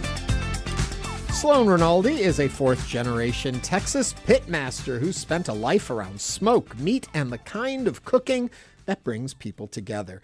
Known for her appearances on Netflix's Barbecue Showdown and Food Network's Chopped, as well as her own barbecue brand, Texas Q. So for Father's Day, we thought we'd ask Sloan to sit down with me for an episode of interviews to talk about life, career, and in this excerpt, about swapping grilling tips for listeners. Here you go.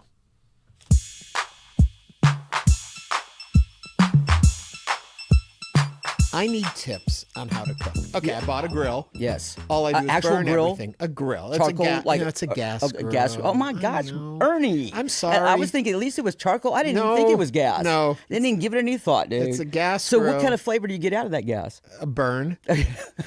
Everything I've a cooked. burnt gas My taste. friends are like, just cook it on your Ninja grill inside. I have a series that we're developing, and the whole premise is that you never light a pit or a grill for just yourself. That it is always for friends, family, I have community. friends. They won't eat it anymore. Okay, so they're not lying to you. Yeah, they don't want They're it. honest. They're like, don't cook it down. Like garbage, right? Yeah, Let's okay. just cook it in the house. Now, so is it more skill, or is it the fact that you're cooking with gas? I think it's the fact that I have no idea what It's I'm a combination, doing. but anyway. I think that, like, as a kid, we had those little hibachis that you would throw a bunch of Yes, charcoal when we first went to your first apartment and you had it out on the balcony. Yes, right, I and then you remember cook hot dogs on it, hamburgers, and for some reason those turned out. And you are from back east, aren't you? Upstate New York, Upstate via New York. Chicago, God bless you, down man. here. Okay, so yes, you're struggling in the South with your little grill. Yeah. Okay, so first, cooking 101 outdoors. Okay. What do we need to know about it? Okay, first, I would say that preferably I would avoid any fuels outside of a charcoal or a wood, okay, or a pellet. Okay, you're going to have to make some changes. I'm sorry. We're going to have to get you a little Weber. I'll give you the one I have in my backyard. I don't even use it anymore. Okay, I'll because take I it. built my own live fire grill. It's like, sure oh my you God. did. So I'll give you my Weber. I'll hook it up and bring it down, okay? Okay. Or put it in the back and bring it down. But I want you to get away from the gas. We're just going to act like you don't use gas, okay? So charcoal. We're going to say charcoal, okay? Big mistake people make with charcoal. You flame it up too fast and you think it's ready to cook. Absolutely. It takes a long time, actually. And I've kind of different. It depends on the wind, okay? But it takes anywhere from 30 to 45, sometimes an hour for your charcoal to get where you need it to be. Okay. Where it's Before not you just, even do that, yes, lighter fluid, no lighter. no fluid. lighter fluid. That taste is horrible, and it's undeniable. You can't hide it. It's in the air. It's on the food. It's everywhere. So how do you get those? So there's just going? natural ways to light fire. Okay, the little things that they have now. There's little tumbleweeds. Ideal. Put a tumbleweed in there, light it, and let it go. It's going to take some time. So don't light your pit and you got people showing up in 5 minutes to eat. Right. You know what I'm saying? You need that time. So literally 30, 45 minutes to an hour at most, okay? And typically you do want to stick with a cool zone and a hot zone, right? So you want to divide it, whether it's a circular, little grill or rectangle. It doesn't matter. You want to divide it. More charcoal to one side. You want one on one side, and you need an area where you can get heat but not direct. Okay. Right? So it's all about fire management. All right, so you get your charcoal set up, get a little tumbleweed in there, light it, put your grill back down on top of it, all right, and let it go. Go do what you're doing in the kitchen. You're prepping salad or you're trimming steaks or seasoning steaks, letting them sit out, come to room temperature for an hour. It's the perfect time for that. So put your steak on the counter, let your charcoal come to temp, and then make sure also your grill's oiled up. Okay. Before you put it back down, I should tell you, before you put it back down on top of the charcoal, oil up that grate. Do I know the charcoal's ready when it's gray? Or do I time? I'm going by time and look. So I'm looking at it at 45 minutes. I'm looking at it thinking, okay, there's not a lot of flame coming up. It's good and hot. And put my hand over it. 1, 2, 3. I'm good to go. 1, 2, 3, 4, 5. It's not hot enough. 1, 2, too hot. 1, 2, 3. I'm good to go. Too hot. What do I do? Too hot. You're just going to back off, wait a little bit longer. Maybe 10 minutes at the most. 5 minutes. So it'll come down. Yeah, it's going to come down. Okay. Yeah, temp's going to go down quick, actually. Okay. Right. So you have to hit that sweet spot. Again, 1, 2, too hot. 1, 2, 3, perfect. 4, 5. Not hot enough. Okay. I'm learning. There you go, buddy. Okay. And then next tip is going to be making sure the grill is totally oiled up. And that I can't underestimate or overestimate. Yeah, I can't say that too much because anything you put on it, whether it be a poultry, seafood, or protein steak, pork, all of it. If you don't have an oiled up grate, it's gonna be hard to tear away. If you notice when you go to turn, it's kind of tearing away. There's two things there. The grate wasn't oiled up enough and you're turning too soon. I've heard that too. If it sticks, it's not ready to turn. It's probably a combination of both. And by oiling the grate, there's always a little bit of give there. There's a little substance between them. This creates enough that although, it's sizzling and it's cooking, but you can turn it without it tearing, bottom line. Okay. That's the point of that. Yeah. The other thing I see people doing a lot of is saucing, not saucing, rubs, no rubs. Big thing. Well, for me, there's things that I rub and things that I don't, things that I sauce and things that I don't. Okay. So like, for instance, with our ribs, we do a really cool Creole brown sugar-based rub. But now your ribs are going to be smoked. Ribs are smoked, but back on the grill. So we're talking about We're on grill right now. Then we'll get to smoking. Okay, so seasoning. So seasoning steaks. Okay, so my line of thinking on that is less is more. Okay. Sometimes I only put salt, depending on what type of beef it is, right? So a black Angus, Wagyu, salt only. Just salt. You talk about quality products. Absolutely. That's imperative. What about people who are buying what's on sale, what they Oh can my God, get? my sister-in-law, Ann Chamberlain, I'm going to call you out right now on PBS radio, right now, Houston radio. We're interviews with Ernie Manouse right now. We're going to tell you that off-brand items suck. I'm sorry. Okay, when you're cooking. It's fine if you can tolerate that for yourself, but if you're cooking for other people, you got to go with expensive Yeah, I mean, meats. they're quality brands and they cost a little bit more for a reason. Even in basic staples, you're every gonna little go to thing name down to the brand. butter. Wow. Yeah, okay. every last ingredient. The type of pepper I use, for instance, our brisket pepper or that black pepper in general is a telecherry black pepper. It's a peppercorn that's left on the vine longer in India. So it develops different notes. It's just incredible. There's some citrus notes to it. It's just much more flavorful and aromatic, right? So I take that and I grind it myself.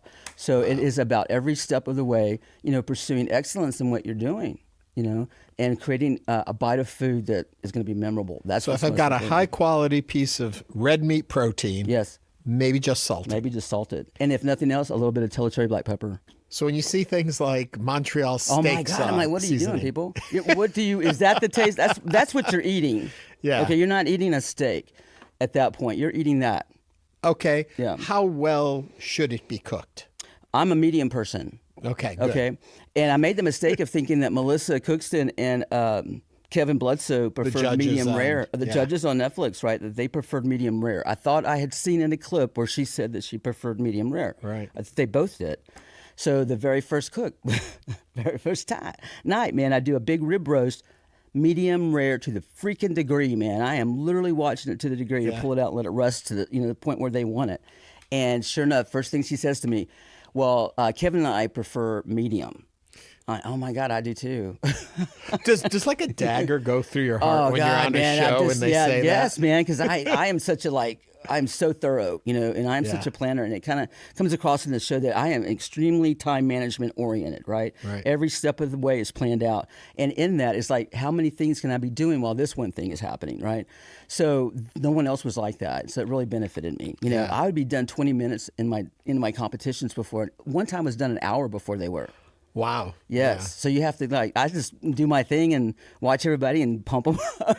Okay, so we're cooking the medium. If it's a good piece of meat, we're just lightly seasoning. Just maybe salt, maybe a little pepper. Yes. You want to make sure that the coals are at the right temperature. Right temp on the coals, oiled grill, and your protein, whatever, even pork and beef are resting to room temperature, okay, on the counter. Not poultry, pork and beef only. Okay. And pork, you do not have to cook it to well done. Boy, oh boy, people talk about pork and getting that really cooked all the way through. I know. I think that, no, it's not necessary. I think that you can I do, how would we call this? North of medium, right? Mm-hmm. South of well done.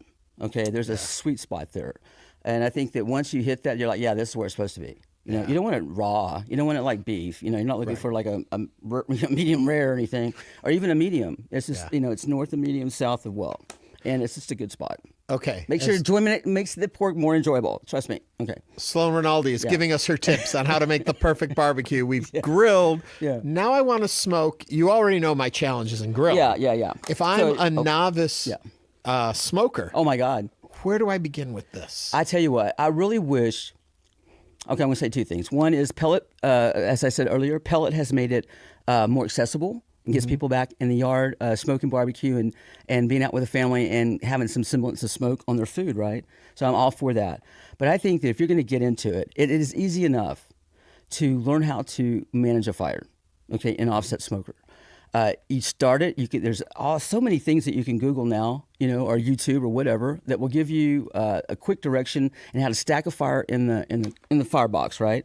And then light it. Then it's just about spending a little bit of time of recognizing once you get it up to temp, how many sticks did it take me to get there, right? So say it took 10 sticks to get to 250, right? Okay. And now I'm developing a coal bed. So at 250. For me now, I can eyeball it really easily. But then it's just like, you just watch that. You watch that 250 and see, I got 10 sticks in there. So the next time in 15 minutes, I'm going to add one stick to maintain that temp. If one stick isn't enough, I'm going to know that I need to add 2 in the next 15, maybe get it up there, right? So it's just like finding that sweet spot for yourself, and it comes very quickly. It's not like you have to take classes in it. You know, although I do offer a virtual class, it really does come very quickly, and it's a lot easier than people think. Okay, I hear all the time So restaurants, smoked 24 hours, smoked 15 that's hours. crazy. Why are they doing that? I don't know Who why. is doing that? Oh I my don't God, know. no! How I have long never do you smoked a smoke brisket. something? No, at 250. My favorite brisket is going to be 14 to 16 pounds max, right? Okay. And so I'm trimming that down to it's going to be that 16 pounds is going to turn into 8 pounds when it's done. Okay? So I'm trimming off minimum 4 pounds. Another 4 pounds are going to render. Okay, so I'm going to end up with a max 8 pounds, and usually it's 7. Okay, so with that in mind, what was the question again? How long do you smoke for? Okay, question on the smoking time. So that brisket at 250 I'm smoking it in 8 to 9 hours. Okay, 8 to 9 hours. Where the magic happens, because I'm getting up to 210 and I'm taking it out 9 hours at 250. Okay, there's no need to cook it at 225 or any lower. What is that? You're just saturating it with smoke, man. I want my meat to be accentuated. Okay, I don't want it to be saturated. I want to accentuate the beefiness. I want you to know that, yes, it has a hint of smoke. I don't want you to bite into it and know it was mesquite, you know, or that was hickory. You know, no. I smoke with pecan. It's very sultry. I call it a sultry smoke bath. So at 10 hours, that's a little bit too long for me. But it's usually, I mean, I'm at 8 to 10 max. 9 is usually my sweet spot. But it's really, everything happens in the rest. So for me, resting the next 4 hours minimum at 145. So you're taking it off the pit. Say I took it off at 210. Set it on the counter, everybody. You set it on the counter for at least an hour. Stop the cooking process. It's dropping to, like, say, 170-ish, right? And if you're at home when you don't have a warmer and you put it into a dry cooler, at that point, you're in good shape. But if you were to take that brisket and put it straight into your cooler, it's cooking and cooking and cooking, right? So let it come down, then you put it in your warmer or your cooler, whatever you have to work with. And for me, I'm sitting at 145. It's going in there at 145, and it's going to stay there for a minimum 4 hours. Preferably. Why do you let the meat rest? Oh my God, that's everything. It's everything. Oh no, like say if I took that brisket, took that brisket off at 210, slapped it on my cutting board, and cut it, I lose everything. Every bit of juice in that brisket is on my board. Same thing with a steak, any protein. Chicken, all of it, You have to let it rest. Redistributes all that, the liquid and that, all the juices, all of that is going back into every little fiber of the muscle tissue, right? So it's all equally distributed back through the beef. When you bite, it's all in your mouth. That's where the succulent comes from. Okay, so now I've had some. I have some left over. Yeah. How do I heat it up? Great question, Ernie. So many people do it wrong. So if you have a microwave, throw it out. Okay, number one. So I've gotten rid of my gas grill and my microwave. I'm sorry, I'm far. changing your whole life. Yeah. Number one rule for anybody that I cook for that takes it home: you cannot use a microwave. Okay. There are 2 ways that you can reheat it. Okay. In a full pouch in the oven at a low temp. What does a full pouch mean? A full pouch. Say you've sliced your brisket, you get a piece of foil, right? Place it in the center. You're going to bring it together and kind of roll it up, and then the sides roll it up. And you create kind of a pouch where there's some air room, right? Put that in the oven, a preheated oven, anywhere from 250 to 325. And typically you should have it in there no more than 15 minutes, right? You want it warmed through. You don't want to overheat barbecue. Okay, so you just want it warmed through. You're trying to get to 145. You're not trying to recook it. Right. You know what I mean? Right. So 145 is a warm temperature. So that's that. The other temp is more like a sous vide, French style. So you can put a pot of water, boiling pot of water. Take your frozen brisket, pork, chicken, anything actually, even pastas, anything you have, anything you're eating. Put it into a plastic bag, whether it's one of those freezer bags or whatever. And you're gonna, once the water is at boiling, dip it in there, 10 minutes max usually, maybe a little bit more depending on the size. And it comes out just as if it would off the pit, both ways. Wow. But if you use a microwave, one, you destroyed it, okay? It will never taste the same, really. Yeah. That's the deal. Okay, as we wrap this up, I'm going to tell you my secret recipe for making ribs. Yes. And I'm going to watch you get very angry with me. So I take my ribs, get off that silver skin or whatever that thing is in the back. Then I put like honey on them. Okay. And then I take a mustard pork spice mix thingy, put it on it. And I roll them and put them in my pressure cooker. Oh, wow, in a crown-like. In a little... In a pressure cooker. Oh, my God. With usually some kind of apple juice or something with a little liquid smoke. Put that lid on 35 minutes. I pressure cook it. Okay. Does it ever hit a grill? Well, hold on. Okay. Take it That's out. the finish, right? Put it on my rack, and it goes under the broiler I cover it in barbecue sauce. Oh my God, are you telling people this? Under my broiler, 5 to going out 10 to minutes. people. And I have fall off the bone ribs that are as Everything good. but barbecued. Everything but barbecue to make barbecue ribs. Am I doing this wrong? Not at all. I want the recipe. I'm going to be a cautionary tale in your next book. Oh my God. I want the recipe. That was fourth-generation pitmaster and food reality star Sloan Rinaldi. Sloan sat down with me for an episode of Interviews, and you can find and listen to full interviews conversations over on our YouTube. And that brings us to the end of that segment. Coming up next, it's our favorite weekly segment. It's Current Obsession, so start sharing yours. Text or call 713-440-8870 or email us at talk@hellohouston.org. We'll be right back.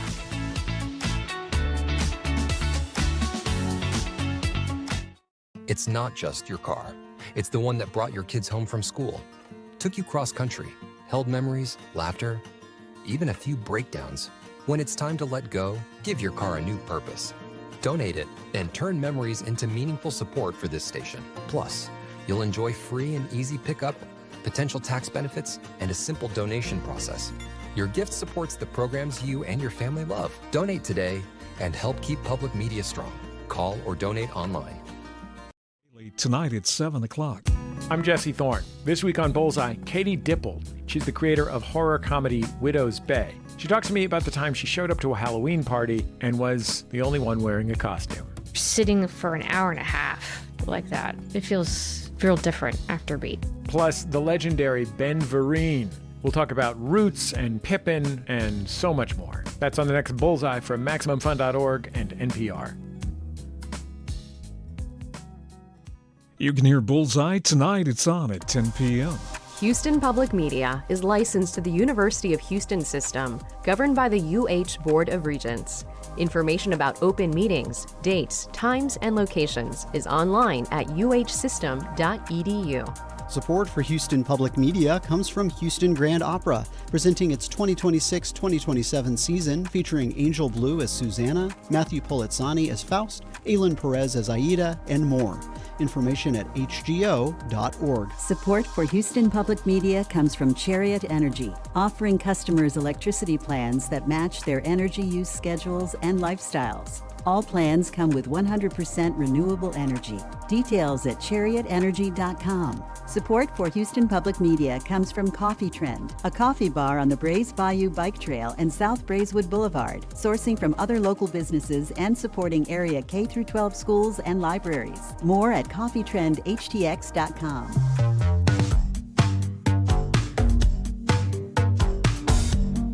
And now back to Hello Houston. To comment on today's topics, call or text 713-440-8870 or email us at talk@hellohouston.org. Now here's Ernie Manouse and guest host Chow Wen. Current obsessions. What can one say about a current obsession? You know, it's that rundown of things that are currently taking over all of our free time. It could be a TV show that you just have got to see or stream and get to the end of all at once. It's that song you keep playing or keeps playing in your head. Or it's that audiobook that makes you drive the extra mile. Or maybe even a real book that you can't put down and you stay up too late at night. You get the idea. Now, before we get into all the ones that have been shared with us and ours ourselves, the big obsession right now trending over on X is the New York parade celebrating the New York Knicks, their win. It's the first time that they have become an NBA champion in 53 years, and New York City is losing it over it. Lit. That town is lit, going nuts. They are celebrating the parade today. I know there was some trouble there because the mayor said, you know, you're not getting the day off school and there's testing today. And so I wonder how many folks just played hooky and decided we're not going to the tests either. You know, the mayor probably should have said, Anyway, we want to know what your current obsessions are. Give us a call, 713-440-8870. You can also text them to us at 713-440-8870, or you can email them to us, talk at hellohouston.org. Okay, Chow, start me off. Tell me a couple that we've gotten in. Okay, so the texts are already coming in because obviously we have very loyal following here at Hello Houston. My name is Connor. My recent obsession has been fishing our local bayous and waterways. Boy, Connor, I hope you're catching and releasing. Yeah, I'm we're not a sure little about concerned. Connor, have you eaten the fish you've caught from our bayous? I mean, are they... How's your health? Yeah, just curious. Not saying there's anything wrong with our bayous, but we have eyes. Kayaking is nice. Okay, Rich from Baytown says, if I wouldn't invite Trump to the opening of a new sewer plant... That has nothing to do with obsessions. Go on. My obsession is with all the great Korean TV shows, especially Crash Landing on You. Wow, that's rich. I'll say this about any foreign program. I have become... My behavior of watching television has become so childish. I have a very hard time watching anything, and so when it's subtitled, I'm constantly doing something else, so I can't take the time to stare at the screen. It's been a while since I've watched something where I have to really pay attention wholeheartedly, and I need that skill back. So maybe doing one of these would be good. I think K-drama is great, but I actually, I've gotten to the age where I prefer having subtitles so I can focus better. Well, I have the subtitles on because I'm always missing what they're saying, but I'm always doing something else. I'm in the kitchen cooking, or I'm scrolling on my phone. Well, you're doom scrolling. You have to pay attention if you're watching K-drama. Okay, my British computer guy says, I'm currently obsessed with watching Spider Noir. This is a reimagination of the traditional Spider-Man mythos into a gritty Great Depression era pulp detective story starring Nicolas Cage on Prime TV. I've seen that advertised. I started like the first 2 minutes of the first episode, and from what I saw, I was like, oh, this will be interesting. I need to find time to sit down and really watch it. So I've got to get to that point still. Okay. Some other comments. Sean Radigan is saying his current obsession is rewatching Amy Poehler's 1998 Comedy Central show, Upright Citizens Brigade. It was peak television back then. You know what? I didn't even watch it in the day, and I'm happy you mentioned it, Sean, because I need to go back and watch that. That would be fun to see. She's got a great podcast, too. She always interviews really fun people. Let's see. Noah Espinosa. Right. What's he currently obsessed with? He's obsessed with school. It's going to be his obsession over the because Noah's gone back to school, and we're there to support you any way we can, Noah. And I hope that listening to our program helps you be better educated. Yes, and informed. We can hope that. 713-440-8870. Kat from the Galleria area, or from the Galleria area is on the line. Kat, what is your current obsession? Hi. I actually listen to Amy Poehler's podcast all the time, too. So I'm slightly obsessed with that. But I just read Lena Dunham's memoir. And I just got so engulfed with her life, reread her first book, and then I'm also rewatching Girls. I've seen the book around. I've seen a lot of social media about it. Can you tell me a little bit about it? Is it like a showbiz bio, or what are we getting from it? Right. Her claim to fame was Girls. Right. It came out in the early 2010s. She was a young 20-something writing, directing, producing the show. So her memoir is about her experience there. Kind of tough for her, but I feel like she's very talented. She has a way of story writing that really speaks to my generation. I'm 31 years old. Oh, cool. And it's just amazing to hear someone put it into words the way that she does. Kat, and the thank show you. is also hilarious. Well, thank you for sharing that with us. And I may pick it. I love showbiz biographies. I do too. I'm always interested in how much of it is their experiences beyond the product, or how much it is digging into the product itself. And I jump back and forth between which ones I like more. Memoirs are my favorite book writing medium, so I definitely want to read Lena Dunham's autobiography. I will tell. I mentioned this the other day. I've started listening audiobook. I'm not obsessed with them. I'm listening, not obsessed yet, with those Golden Girl mysteries. And so they have the characters of the Golden Girls, and they're solving crime. So I don't know what's wrong with me. I'm a big audio listener because we're Yeah. driving a lot, right, in the city of Houston. So it's a nice kind of getaway as you're heading to, whatever your commute is. So We want to know your current obsessions. Give us a call. Send them to us now, 713-440-8870. My British computer guy says that Ernie needs to watch Widow's Bay. I do want to watch it. I've heard a lot of good stuff about it. I haven't gotten to it yet. And I am looking for a new show. I just finished The Burrows, and which I never got really obsessed with. I watched it. I get it. I like a lot of the actors in it. Good group of people, but I want to watch the Deli. Is it the Deli Boys on Hulu? That keeps coming up. What is that? It's a story about, I think, a New York group of boys who own a deli shop. Andrew Rannells, my daughter's favorite actor, is in it. So that's what caught my attention. All right, before we get back to your obsessions, so continue to share them with us. Let's talk about ours. Okay, Chow, you hinted. What is it? Okay, this is for the middle-aged women out there and men out there. I'm obsessed right now with peptides. I'm obsessed with longevity. I read all about what could help you have energy, reduce inflammation. That's my obsession, just as my personal interest. I'm obsessed with shows too, right? So my kids and I and Jay, we all got back from Broadway in New York. So I'm obsessed with anything that was at the Tonys. Ragtime, Lost Boys, all the musical, the actors, following them, seeing their excitement. So my obsessions are really my Instagram feed. And, they start showing us like, oh, I get to watch that Ragtime song again, or the Lost Boys song again, or Book of Mormon just celebrated its 15th year and we went to see it. It was so fun. And so I'm really obsessed with the music around the Tonys, and just having come back from New York has been just on my mind a lot. And I know there are a lot of Tony followers. You're into theater, so that's been fun. Question for you. When you talk about the peptides and the healthy living and all that, did you watch the Kara Swisher series on CNN? Want to Live Forever or whatever it was called? You are the third person who has told me that. I have got to watch that. I've watched some other podcasts on peptides, and I take peptides myself. I'm proud to say that. Thank you, Dr. Sullyberg and his wife Rachel, for being, the broker into that and helping me understand it and feeling better. Yeah. Well, I've often said, if I could, I would become a vampire so I could live forever. But there's a condition to it. What's that? Before the vampire turns me, they have to let me know a couple months in advance so I can get in the best shape of my life. Because once you become a vampire, you stay the way you were when you were turned. I think living forever would be boring. Oh my, you kidding? Well, I would love to live forever, but eventually everything around us is going to go away. And so if I'm living forever, I'm going to be there for that, and I don't want to be there for that. Yeah. Anyway, okay, back to the phone, 713-440-8870. Akasha is on the line. Akasha from Sugarland, what is your obsession?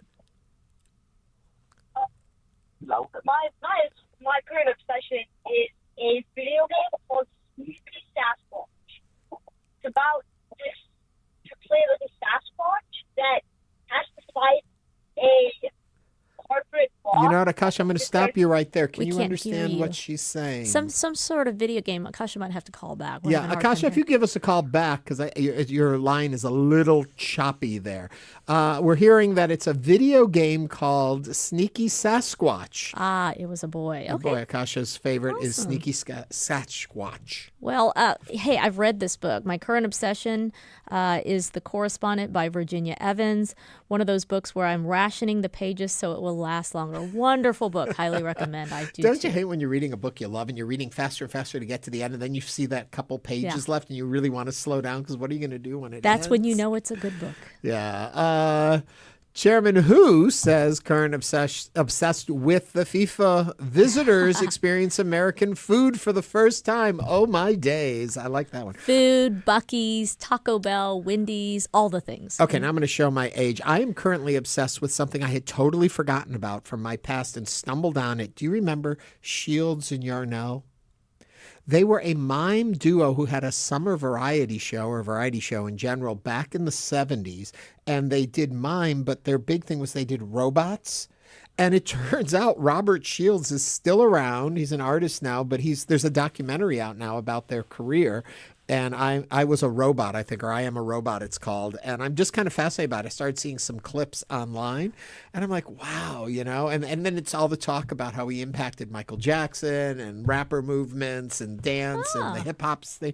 It's really kind of fascinating. When I think of Mime, all I can think of is Marcel Marceau. Well, he trained by Marcel Marceau. Marcel Marceau discovered him and brought him, or he reached out to Marcel somehow or other, got a full scholarship, went and lived with Marcel Marceau in France before he came back to the U.S., and then in San Francisco went out on the streets and started doing mime. That's and amazing. Then they did a skit on the Sonny and Cher Variety Hour or Comedy Hour, and they got their own, him and his wife, and they were a famous mime duo over the 70s. Fascinating story there, but I'm kind of obsessed with them. I'm also getting obsessed with, I won't say the name of the retailer who is having a big sale coming up in just a few days that they do twice a year. Oh, yes, I think I know that one because I'm obsessed with all the videos showing me the things I should be buying. I don't need anything, but I have to know what deals am I missing. Correct. Because once you look at one thing, it's going to give you more of those things in your feed. Yeah, That's why if you want to know my current obsession, just go to my Instagram, and it's bulldogs, fitness, health. And I need all of you to talk me off the edge. There is another pressure cooker, a new pressure cooker that's out there that looks really cool, but I have so many pressure cookers. I don't not an need Instapot 2.0. It's not from that brand, but it does some of the same things. But anyway, those are the things I'm obsessed with. We've heard some of the things you're obsessed with.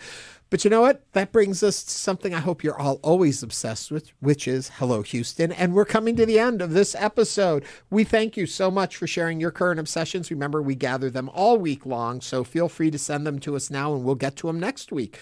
Just send them to talk@hellohouston.org. Chow, thank you so much for sitting in with me the last 3 days. Ernie, it's been so much fun. We'll do this again. We'll be back tomorrow with a look at Juneteenth, our Juneteenth special. Then, of course, remember, over the weekend, we always have the best of Hello Houston right here on the station. And then Monday, we'll be back again with more Hello Houston. I hope you'll all be there with us. This is News 88.7. Have a good day. Thanks for listening to Hello Houston. Join us every Monday through Friday from 11 a.m. to 1 p.m. to talk all things Houston. The Hello Houston production team includes Garrett Bowman, William Menjivar, Jen Altai, Todd Holslander, and Jim Kovacic. For the latest in local news, subscribe to the Hello Houston daily newsletter at HoustonPublicMedia.org. Hello Houston is a production of Houston Public Media. The opinions expressed by the guests of this program are solely their own and do not represent the views of management, staff, or underwriters of Houston Public Media. This is News 88.7. Support for Houston Public Media comes from listeners like you and from Metro, proud sponsor of Hello Houston with Ernie Manouse. Heard Monday through Friday.